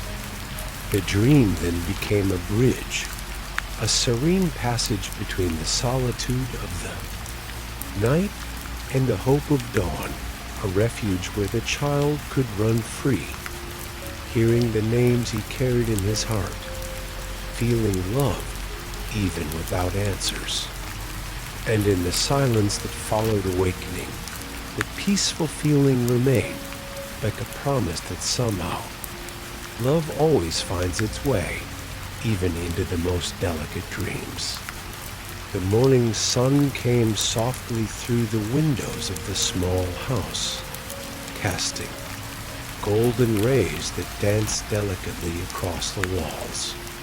It was the day that marked a new stage in the child's life, the first day of school, a milestone that, for so many, symbolized beginning and discovery, but for her, it carried an invisible weight, an absence that weighed heavily on her chest. She woke up early, feeling a mix of excitement and restlessness.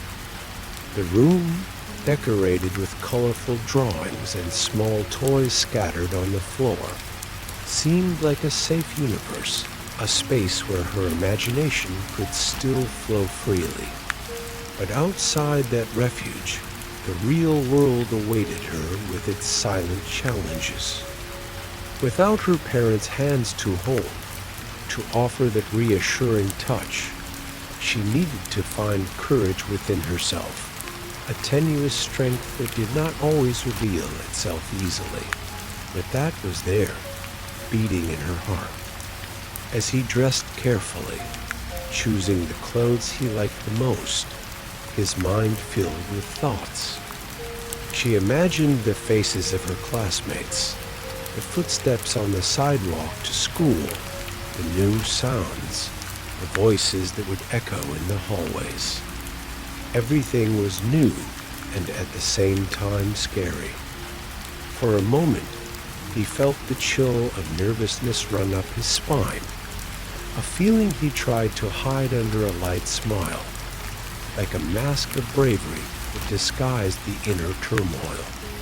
She knew she would need to be strong, even though inside, a whirlwind of questions and insecurities surrounded her. The silence of the room contrasted with the imagined noise of the school, a place full of children running, laughter, and voices mixed in an animated chorus.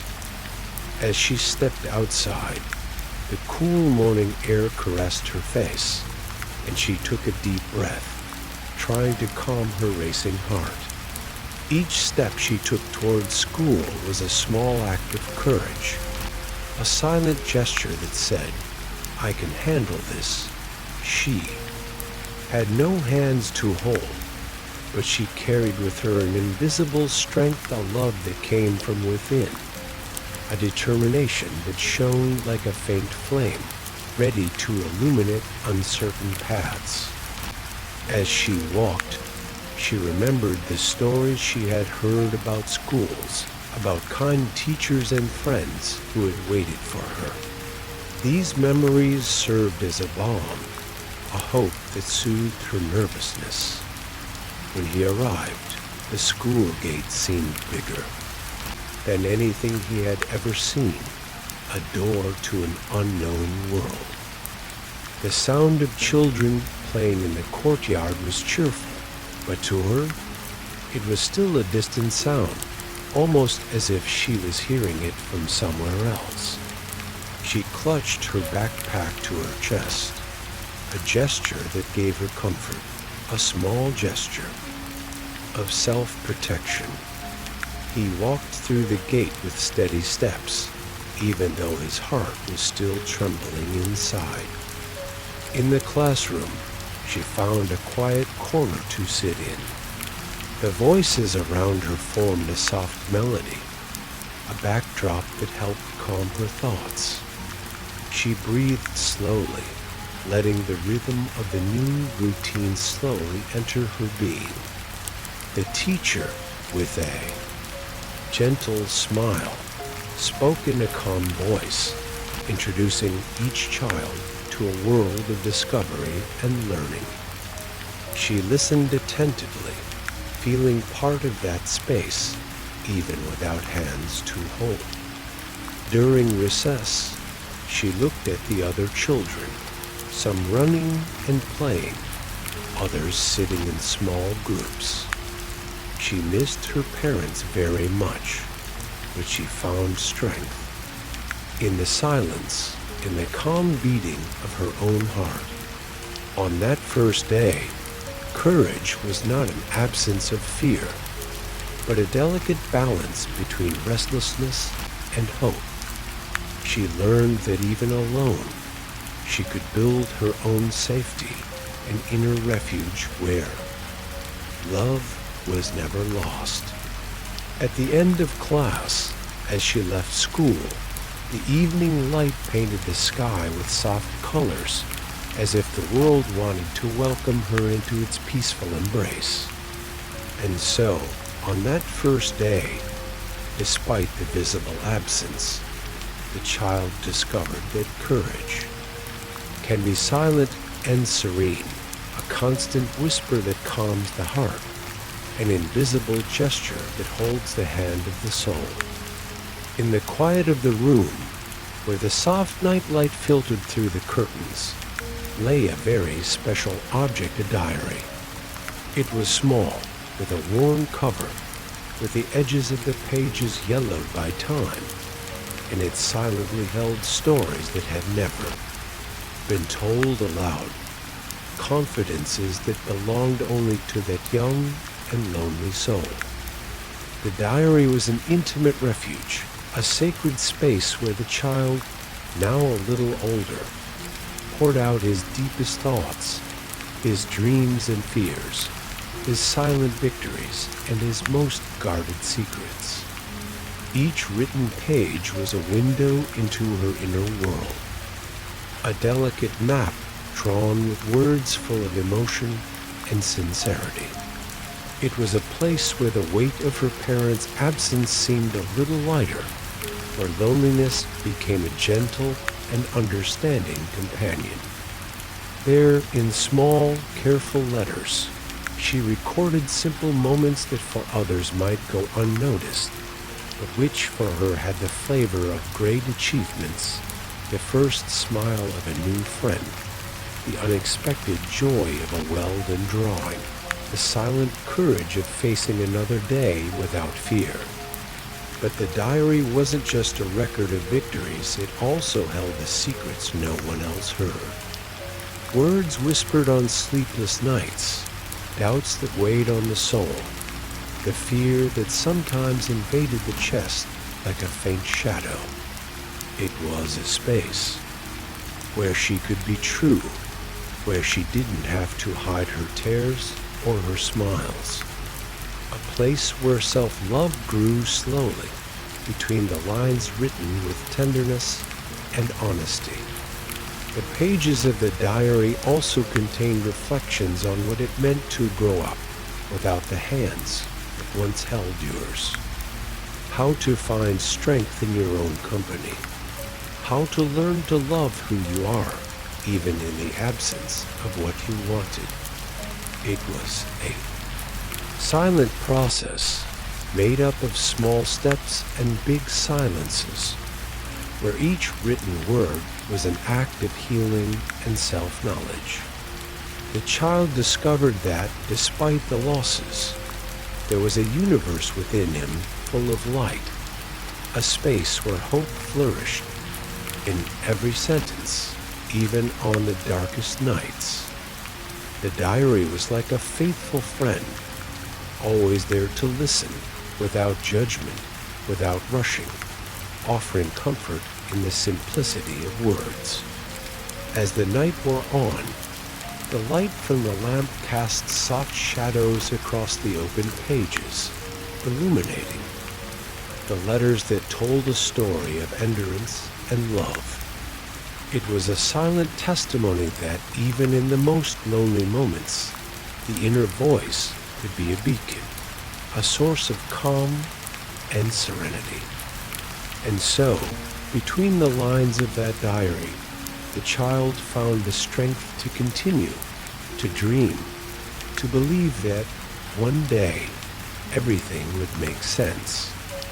The secret diary remained carefully kept, an invisible treasure that held not only words, but the essence of a heart that never stopped loving.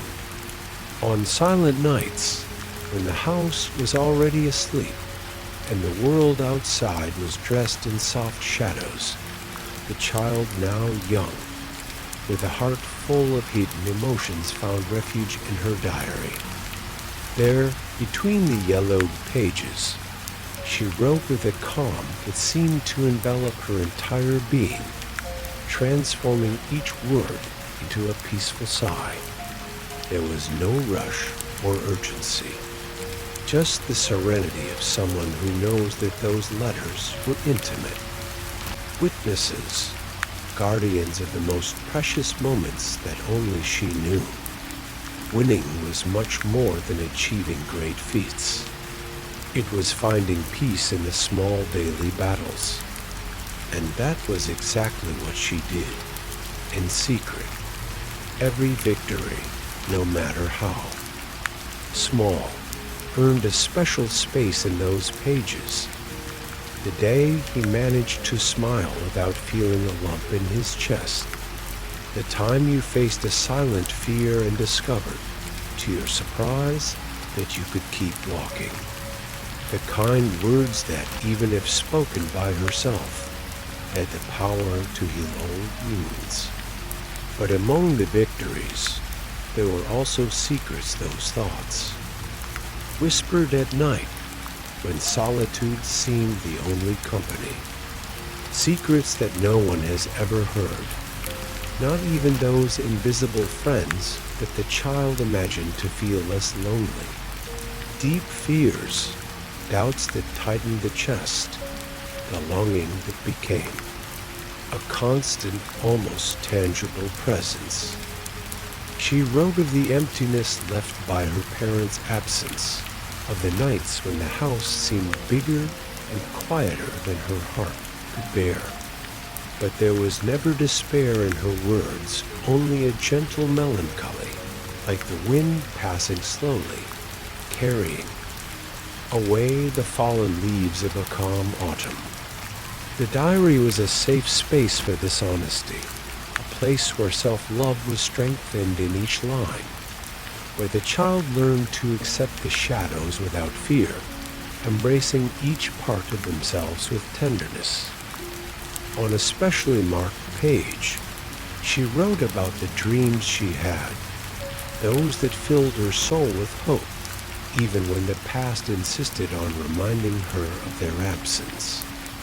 Dreams of encounters that never happened, of hugs that remained only in the imagination, of words that were never said, but that lived in silence.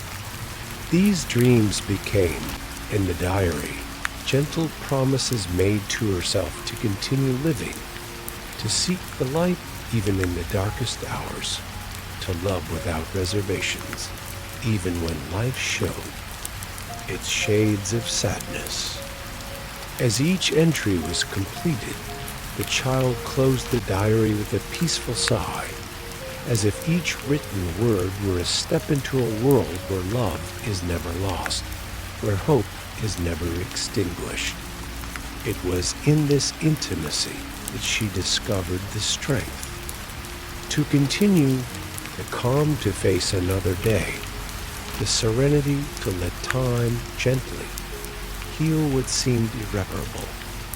The diary, silent and faithful, kept not only the words, but the very heart of that child who, despite everything, continued to write his story with love and courage. In that silent room, enveloped by the soft darkness of the night, rested a small ritual that the child cultivated with tenderness and hope. Despite the void that her parents' absence had left, there was a space reserved for gestures of love, imaginary gifts, carefully left on the edge of her bed, where she could find them when she woke up or before going to sleep. These gifts were never made of real objects, but of something even more precious, affection created with one's own hands and heart. With colored pencils, the child drew delicate flowers, bright stars, animals that inhabited her dreams, and even scenes that portrayed invented moments of happiness. Each line, each color, was a silent expression of a love that, although invisible, pulsed intensely within her. The letters, written in childish handwriting and full of mistakes that made everything even more genuine, were delivered in silent small messages of affection and longing, intended for those who would never get to read those words. Even so, for the child, writing those letters was like establishing a secret channel of communication with the parents who never returned. He would leave them carefully folded beside his bed, within reach, as if at some point, perhaps in a dream, they would be found and read, and the connection between hearts could be re-established. It was a simple gesture, but one filled with a depth that only silence knows. Each imaginary gift was an act of resistance, a delicate way of keeping alive the memory of what was lost, and also a silent promise that, despite the absence, love persisted, invisible but palpable. In that room, where time seemed to slowly slip away between the shadows, the child found comfort in these small creations. They gave meaning to a world that sometimes seemed confusing and empty, bringing a little color and hope to the days that dragged on. The ritual of imaginary gifts was also a way of learning to deal with solitude, transforming it into a space where imagination and feeling could flourish. Each drawing, each letter, was a bridge thrown beyond silence, an invitation for love to continue existing, even if only in thoughts and dreams. It was as if, through that small altar of gestures, the child could touch the invisible, feel the warmth of a hug that never came, hear the soft voice he always longed to hear. And that, however fleeting, brought a subtle peace to his restless heart. Ultimately, each imaginary gift was a way of saying, I remember, I feel, I love, words that didn't need to be spoken aloud to have immense power. And so, night after night, that silent ritual repeated itself, a delicate link between past and present, between absence and presence, between longing and hope. In the welcoming silence of that room, among colorful drawings and folded letters, the child found a sweet tranquility, a serenity that lulled his dreams and calmed his fears.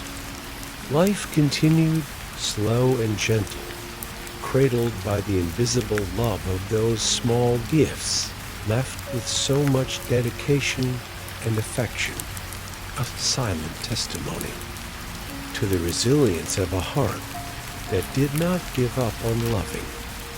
On a calm day, when the morning sun shone through the curtains with a soft light, the child, now grown up, decided to organize a forgotten corner of the house, an old cupboard that kept relics and memories left behind. Among the dusty boxes and old objects, something caught his attention. A small wooden box, delicate and locked with a fragile clasp, which seemed to hide long-kept secrets.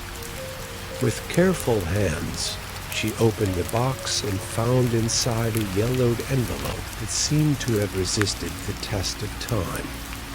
There, among papers and small mementos, lay an old photograph, somewhat faded, but full of life and meaning.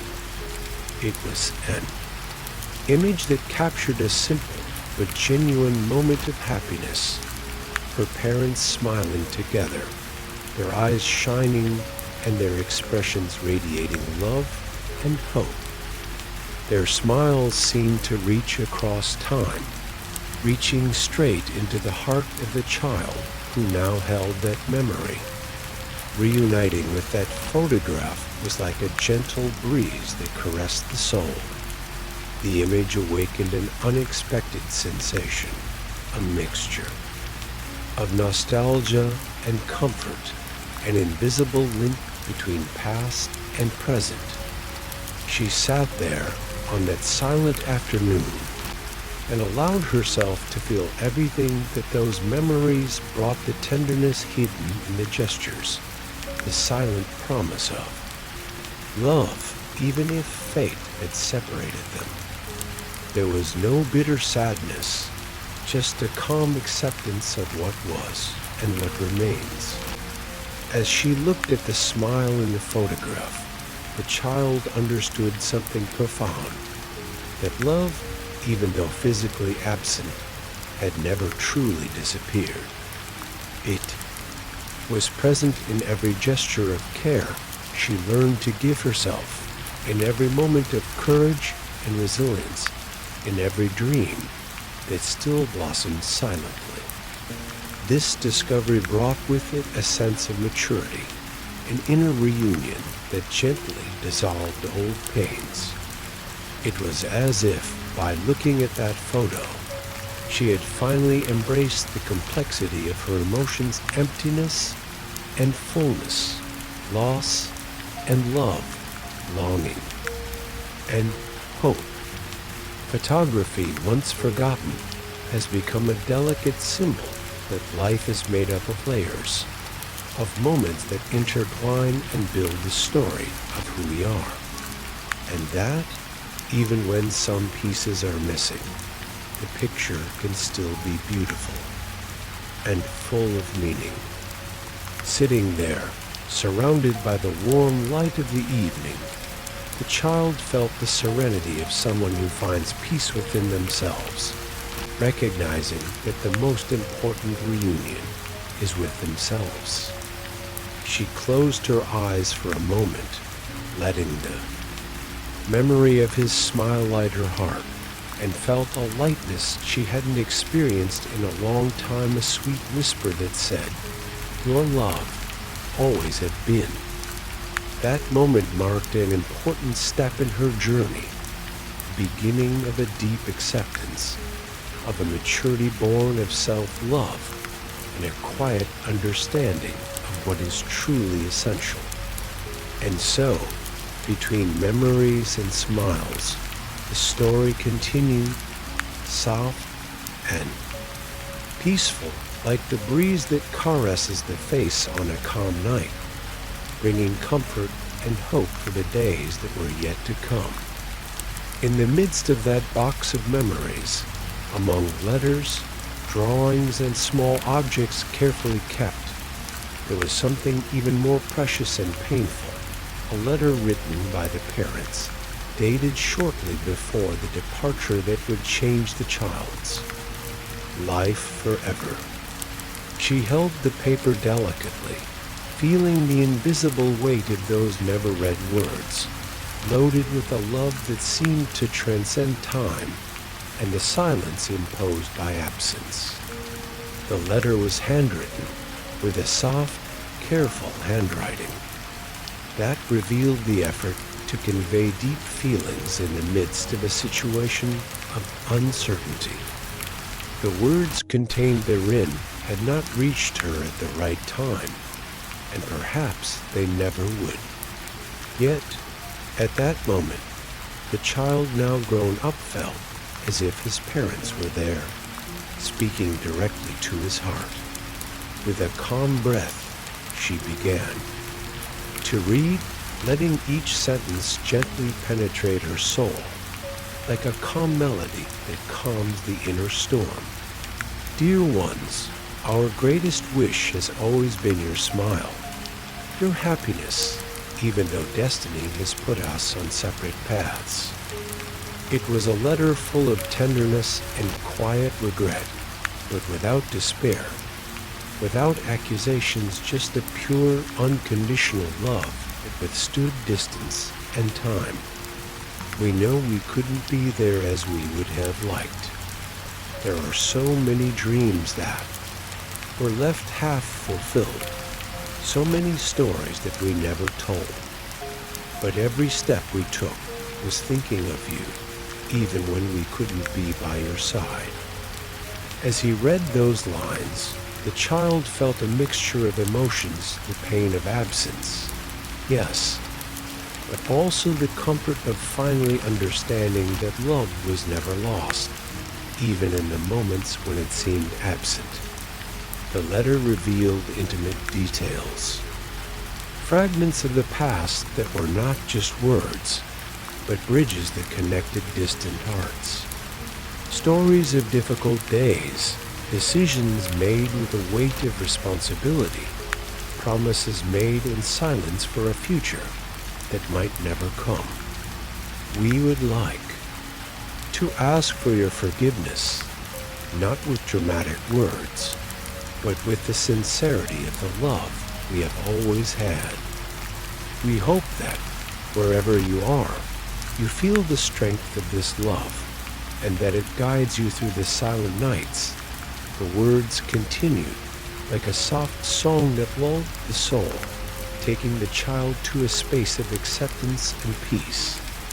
If only we could have held your hand, heard your laugh, seen your first steps. But even in the distance, you are never alone.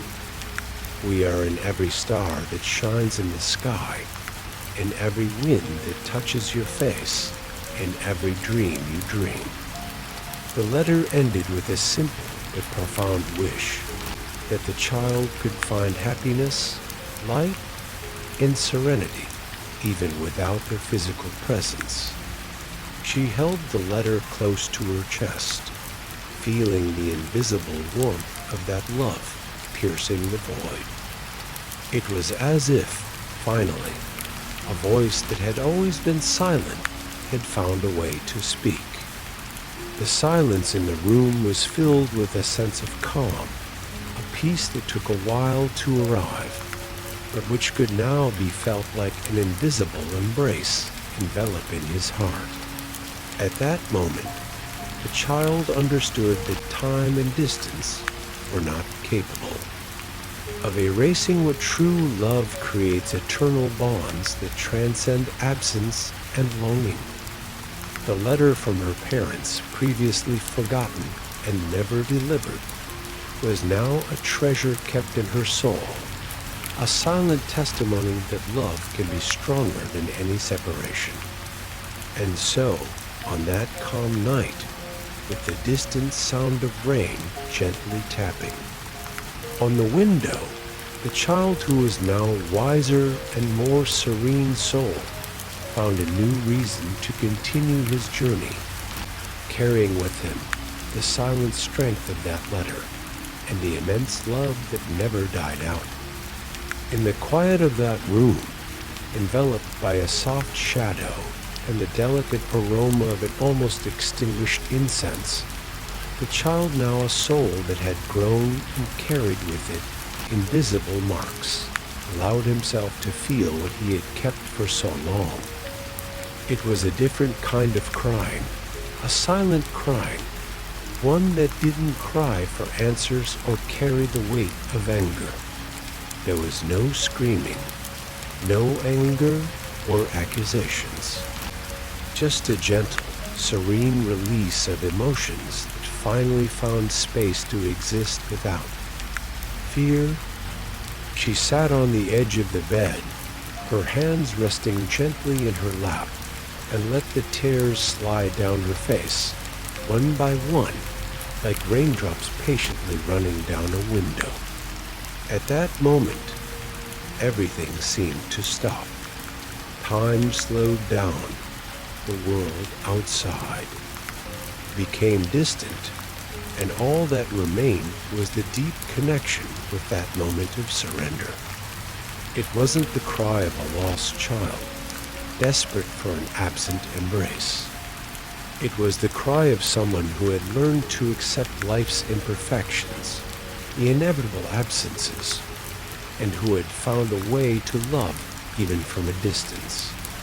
Each tear carried with it a story of waiting, of longing, of hope, of forgiveness, but also of peace, the peace that is born when we stop fighting against what cannot be changed. She thought of the days when she waited by the window, of the emptiness of the empty tables, of the cold nights when the house seemed bigger and quieter, and he no longer felt the need to blame. He felt, instead, a gentle understanding, like the breeze that passes lightly and brings with it the scent of flowers in the garden. Acceptance was not resignation. It was an act of silent courage, a maturity that blossomed from the inside out, nourished by love that, despite the losses, never faded.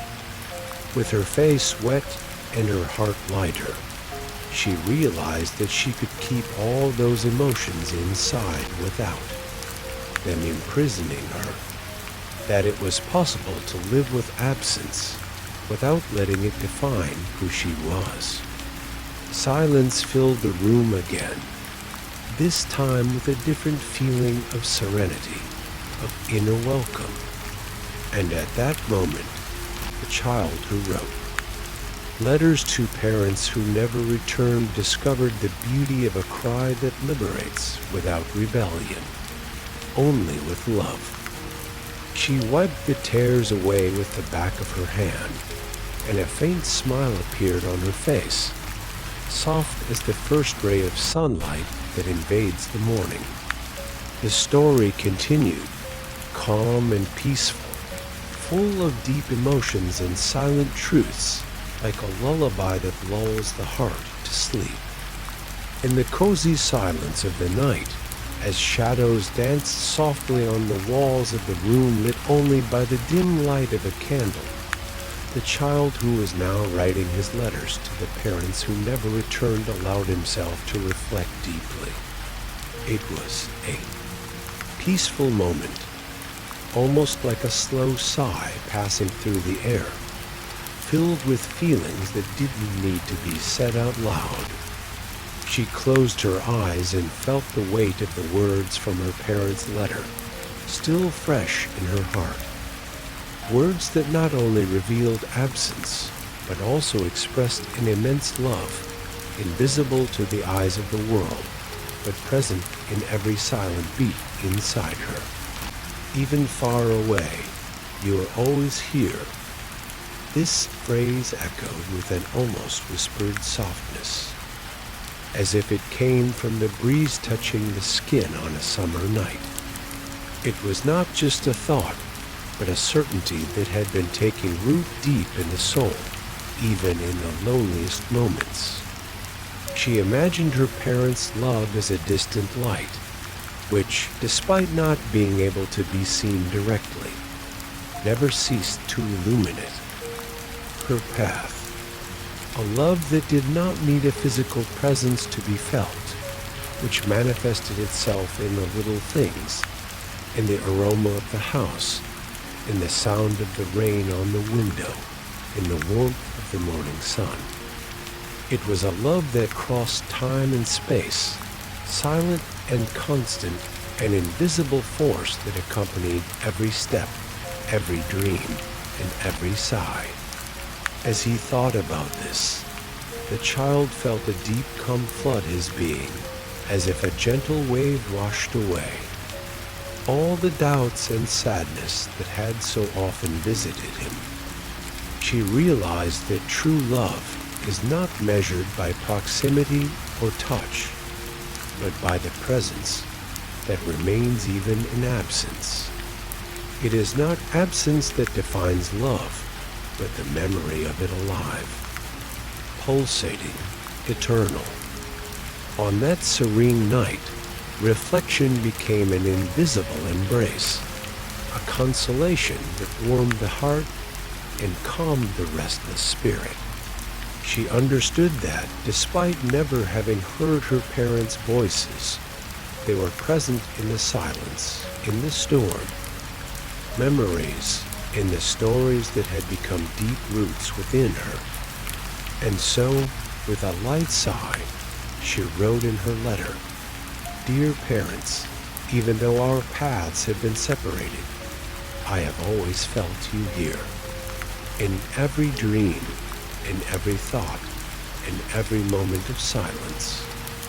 You are the light that never went out, the love that never got lost." As I wrote, the soft sound of rain began to fill the room, mixing with the ticking of the old clock on the wall small details that seemed to sing a song of hope and tenderness.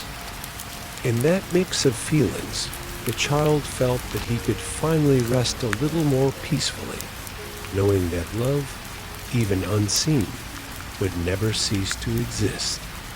It was a love that transcended absence, that broke the barriers of time, that transformed into a silent and constant presence. And that night, as the candle flickered, She closed the letter with a slight smile, ready to continue her journey, lulled by the comfort of that invisible but deeply felt love. In the deep silence of the night, when the world outside seemed to slow down its constant pace, the child who had once waited by the window, full of longing, now found herself immersed in a new journey. It was a silent, intimate journey where the terrain explored was not physical, but rather interior, a search for her own identity, a path to understanding who she was, shaped by the absence of those she loved. Looking inside, she began to realize that her parents' absence, so painful and striking, had also left invisible but fundamental marks. Marks that, over time, became part of who she was. Not just a void, but a space that needed to be filled with strength, courage, and a new form of love for herself. Childhood, spent without the hands that should have held hers, taught her to be careful with herself, to listen to her own needs, and to be her own company. He learned to transform the silence of the empty house into a refuge where he could find comfort, a place where imagination flourished and created worlds where love still existed, even if in a different form. Absence did not define who she was, but it shaped her, helping her build an identity full of nuance and depth. It was an identity that carried a sweet melancholy, a quiet calm, and a wisdom gained through waiting and letting go. She understood that although she grew up without arms to hold her, she had developed an inner strength, a resilient heart that learned to beat at its own rhythm. It was a strength that didn't need to be announced, but that existed there, firm and serene. The child who wrote letters to parents who never returned now saw herself as someone who had learned to love herself despite the losses, as someone who had transformed absence into a space to grow and flourish, who found beauty in silence and courage in solitude. This reconstruction of her identity was neither quick nor simple. It was a delicate process made up of small discoveries and constant acceptance. On each page of the letter she wrote, she revealed a little more about herself, sharing not only her pains, but also her silent achievements. She remembered the times when she had to be her own mother and father, protecting her heart with tenderness and kindness. How she learned to value her own company, to listen to the inner voice that whispered that she was enough. Deep down, she knew that her parents' absence had created a space that needed to be filled with new forms of love from friends, from mentors, and most importantly, from herself. Each step she took toward self-acceptance was an act of courage, a silent step toward inner freedom. She now saw herself as a whole person, albeit incomplete, a soul that carried unspoken stories, that was ready to write her own pages with calm, respect, and love. And so, in the soft twilight of the night, as the wind whispered through the leaves outside and the grandfather clock marked the passing of the hours, the grown child finished another part of the letter, revealing who she had become, a person marked by absence, but also enriched by it, ready to move forward with serenity and hope. In the soft shadows of that calm night, enveloped by the distant melody of the rain that was beginning to fall outside, The grown child allowed himself to immerse himself in a deep and delicate feeling, the sensation of having been loved, even when the physical presence was never constant. It was not a love that could be touched, that could be felt through tight hugs or whispers of affection in the ear.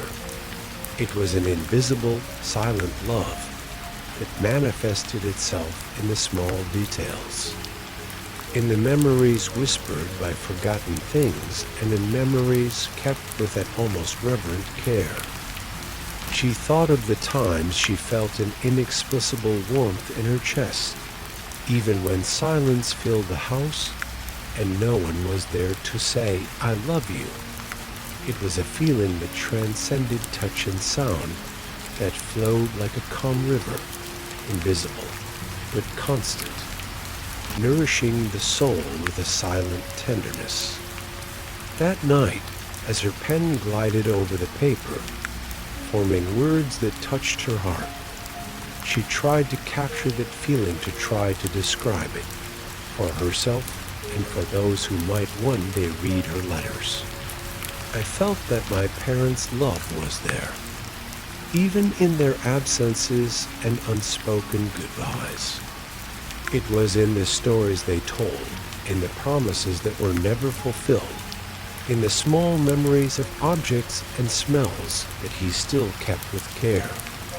It was a love that didn't need a body or a voice to exist.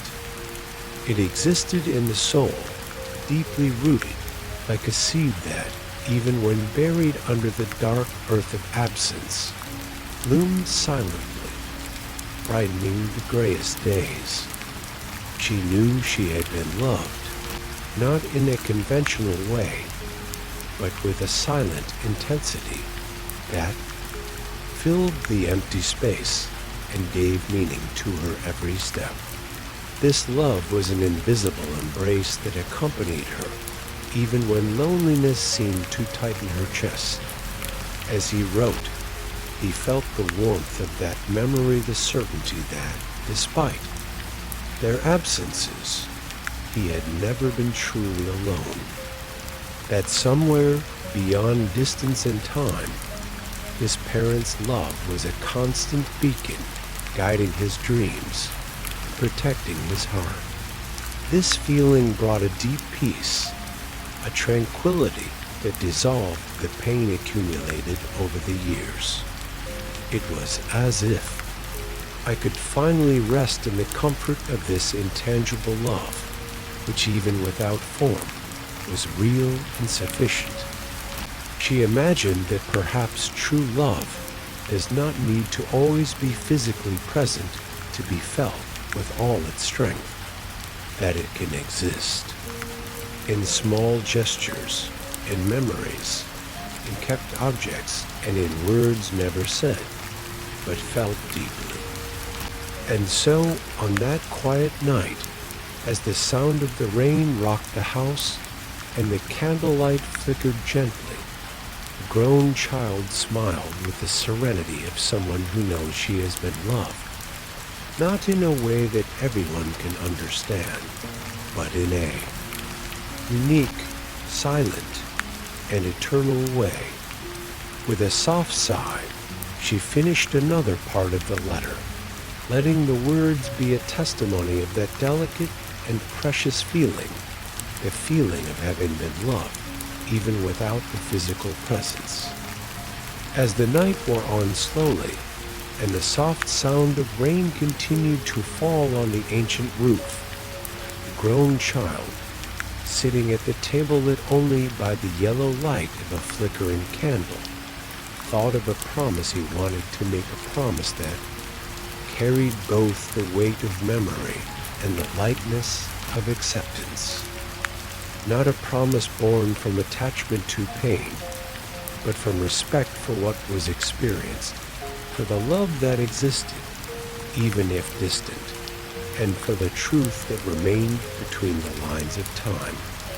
She wanted to promise that she would never forget the faces she had waited so long to see, the voices she had longed to hear, nor the moments that never happened. But I wanted to do it calmly, without letting the memory be too heavy a chain to carry. The past, she thought, did not need to be a prison where the soul was trapped, repeating the pain endlessly. It was possible to keep the memories, honor them, and let them live in a place of peace, far from bitterness, where they could be visited with tenderness and not with suffering. With pen gliding across paper, she wrote a promise made with a light heart, which said, "Dear parents, I promise that I will not forget who you were to me. I will keep our story with love, not with sadness. I know that pain is part of it, but I will not let it stop me. I will carry your memories like a delicate treasure, always with me, but without them stopping me from growing, from living, from being happy." These words were more than a simple declaration. They were a manifesto of freedom, an act of courage that freed his spirit from the weight of absence without denying what had been lost. She remembered the times when longing tightened her chest, the silent tears shed in the dark corners of her room, the nights when loneliness felt like a blanket too cold to bear. But she also remembered the times when she found strength in her own silence, when self-love emerged like a soft light, dispelling the shadows. Promising not to forget was an act of love, a love that transcends absence, that embraces longing without letting it turn into immobilizing pain. It was a promise made with serenity, a commitment to honor the past without being held hostage by it. That night, as the words took shape and meaning on the paper, the grown child felt a deep relief. It was as if, as she wrote, she was tying an invisible thread between the past and the present, sewing her own story together with threads of hope and acceptance. She knew that the pain of absence would never completely disappear, and that sometimes it would return like a quiet, gentle, melancholy wave. But this pain was no longer an enemy. It had become part of the tapestry of her life, a delicate thread. That added color and texture to her existence. As she finished that part of the letter, she closed her eyes for a moment and took a deep breath, feeling the weight of the promise turn into lightness. She was ready to keep walking, carrying the memory of her parents with her, not as an anchor that holds her back, but as a guiding star that lights her path. And so, on that silent night, surrounded by the tranquility of the rain and the comfort of his own company, the grown child reaffirmed his commitment, a serene and eternal promise to never forget, but also to never hold on to the pain. The old clock marked the hours with its rhythmic and constant ticking, a silent presence on that quiet night.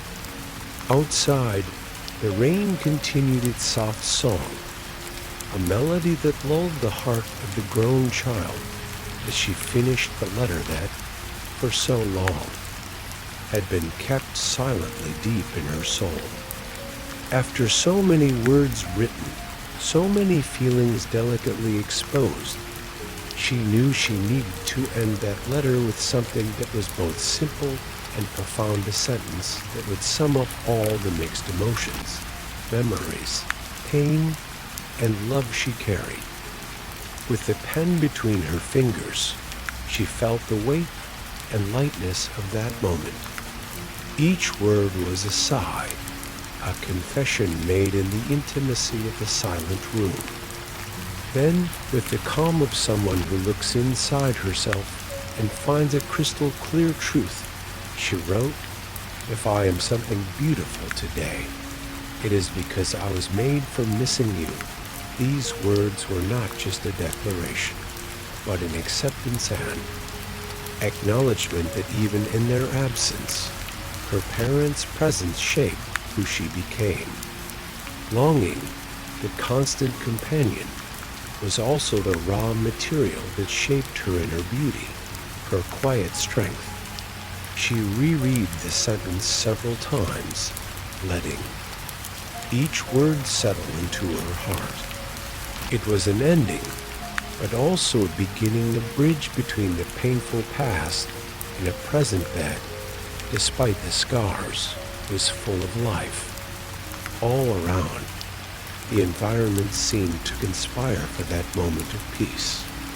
The sound of the rain mingled with the rustling of the leaves on the trees in the garden, with the faint glow of the candle that softly illuminated the writing.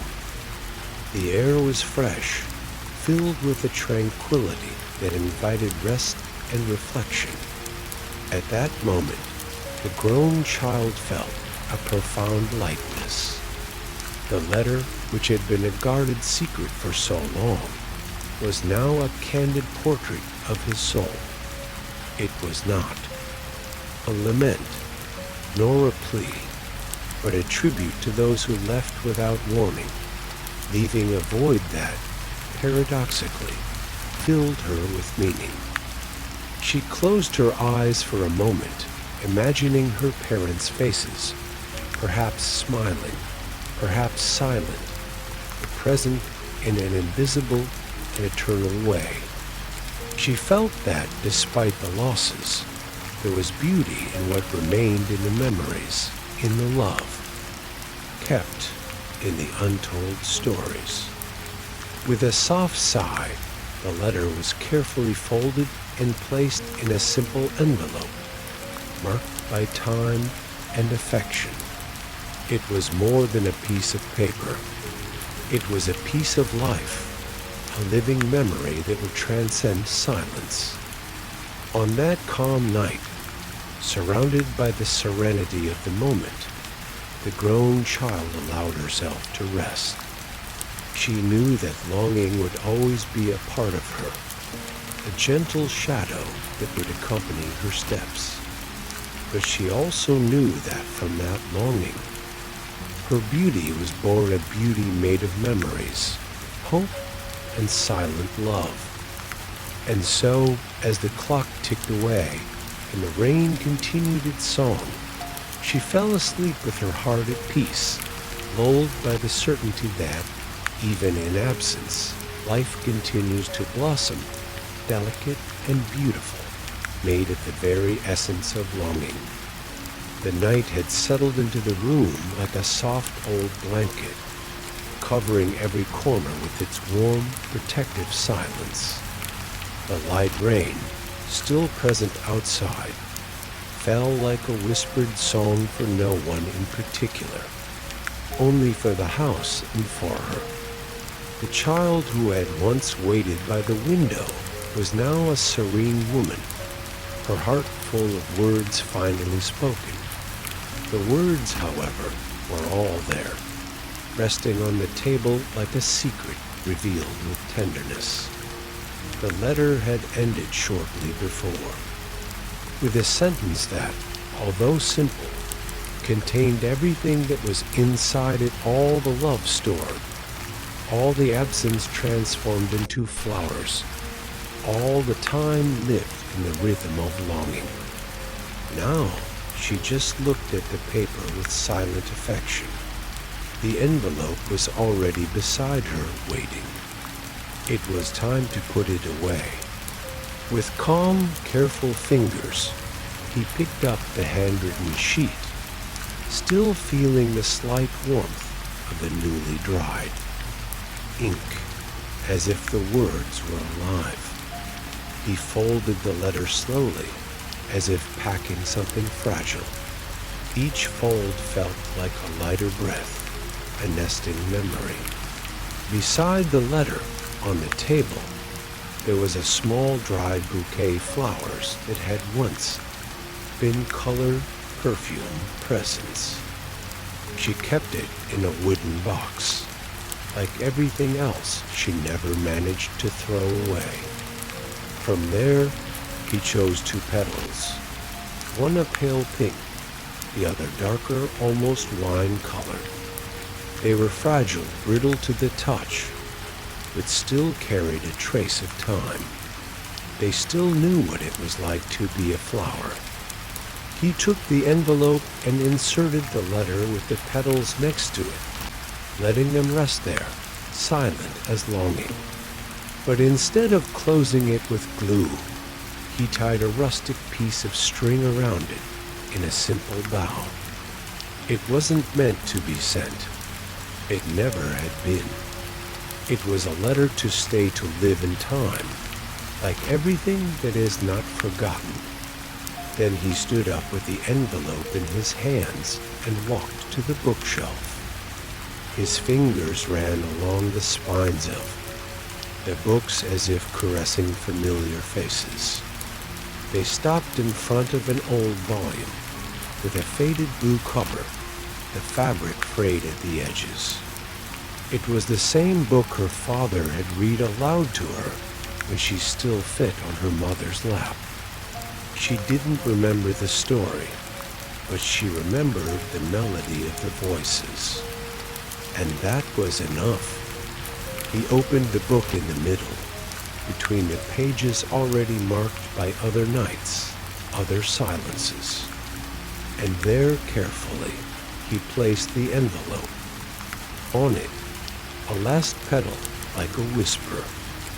Then he closed the book with a light press of his hands, like someone closing a window after contemplating the world for the last time before sleeping. The book returned to its place on the shelf, among so many others that seemed to be resting. The letter was now at home, and with it what needed to be said.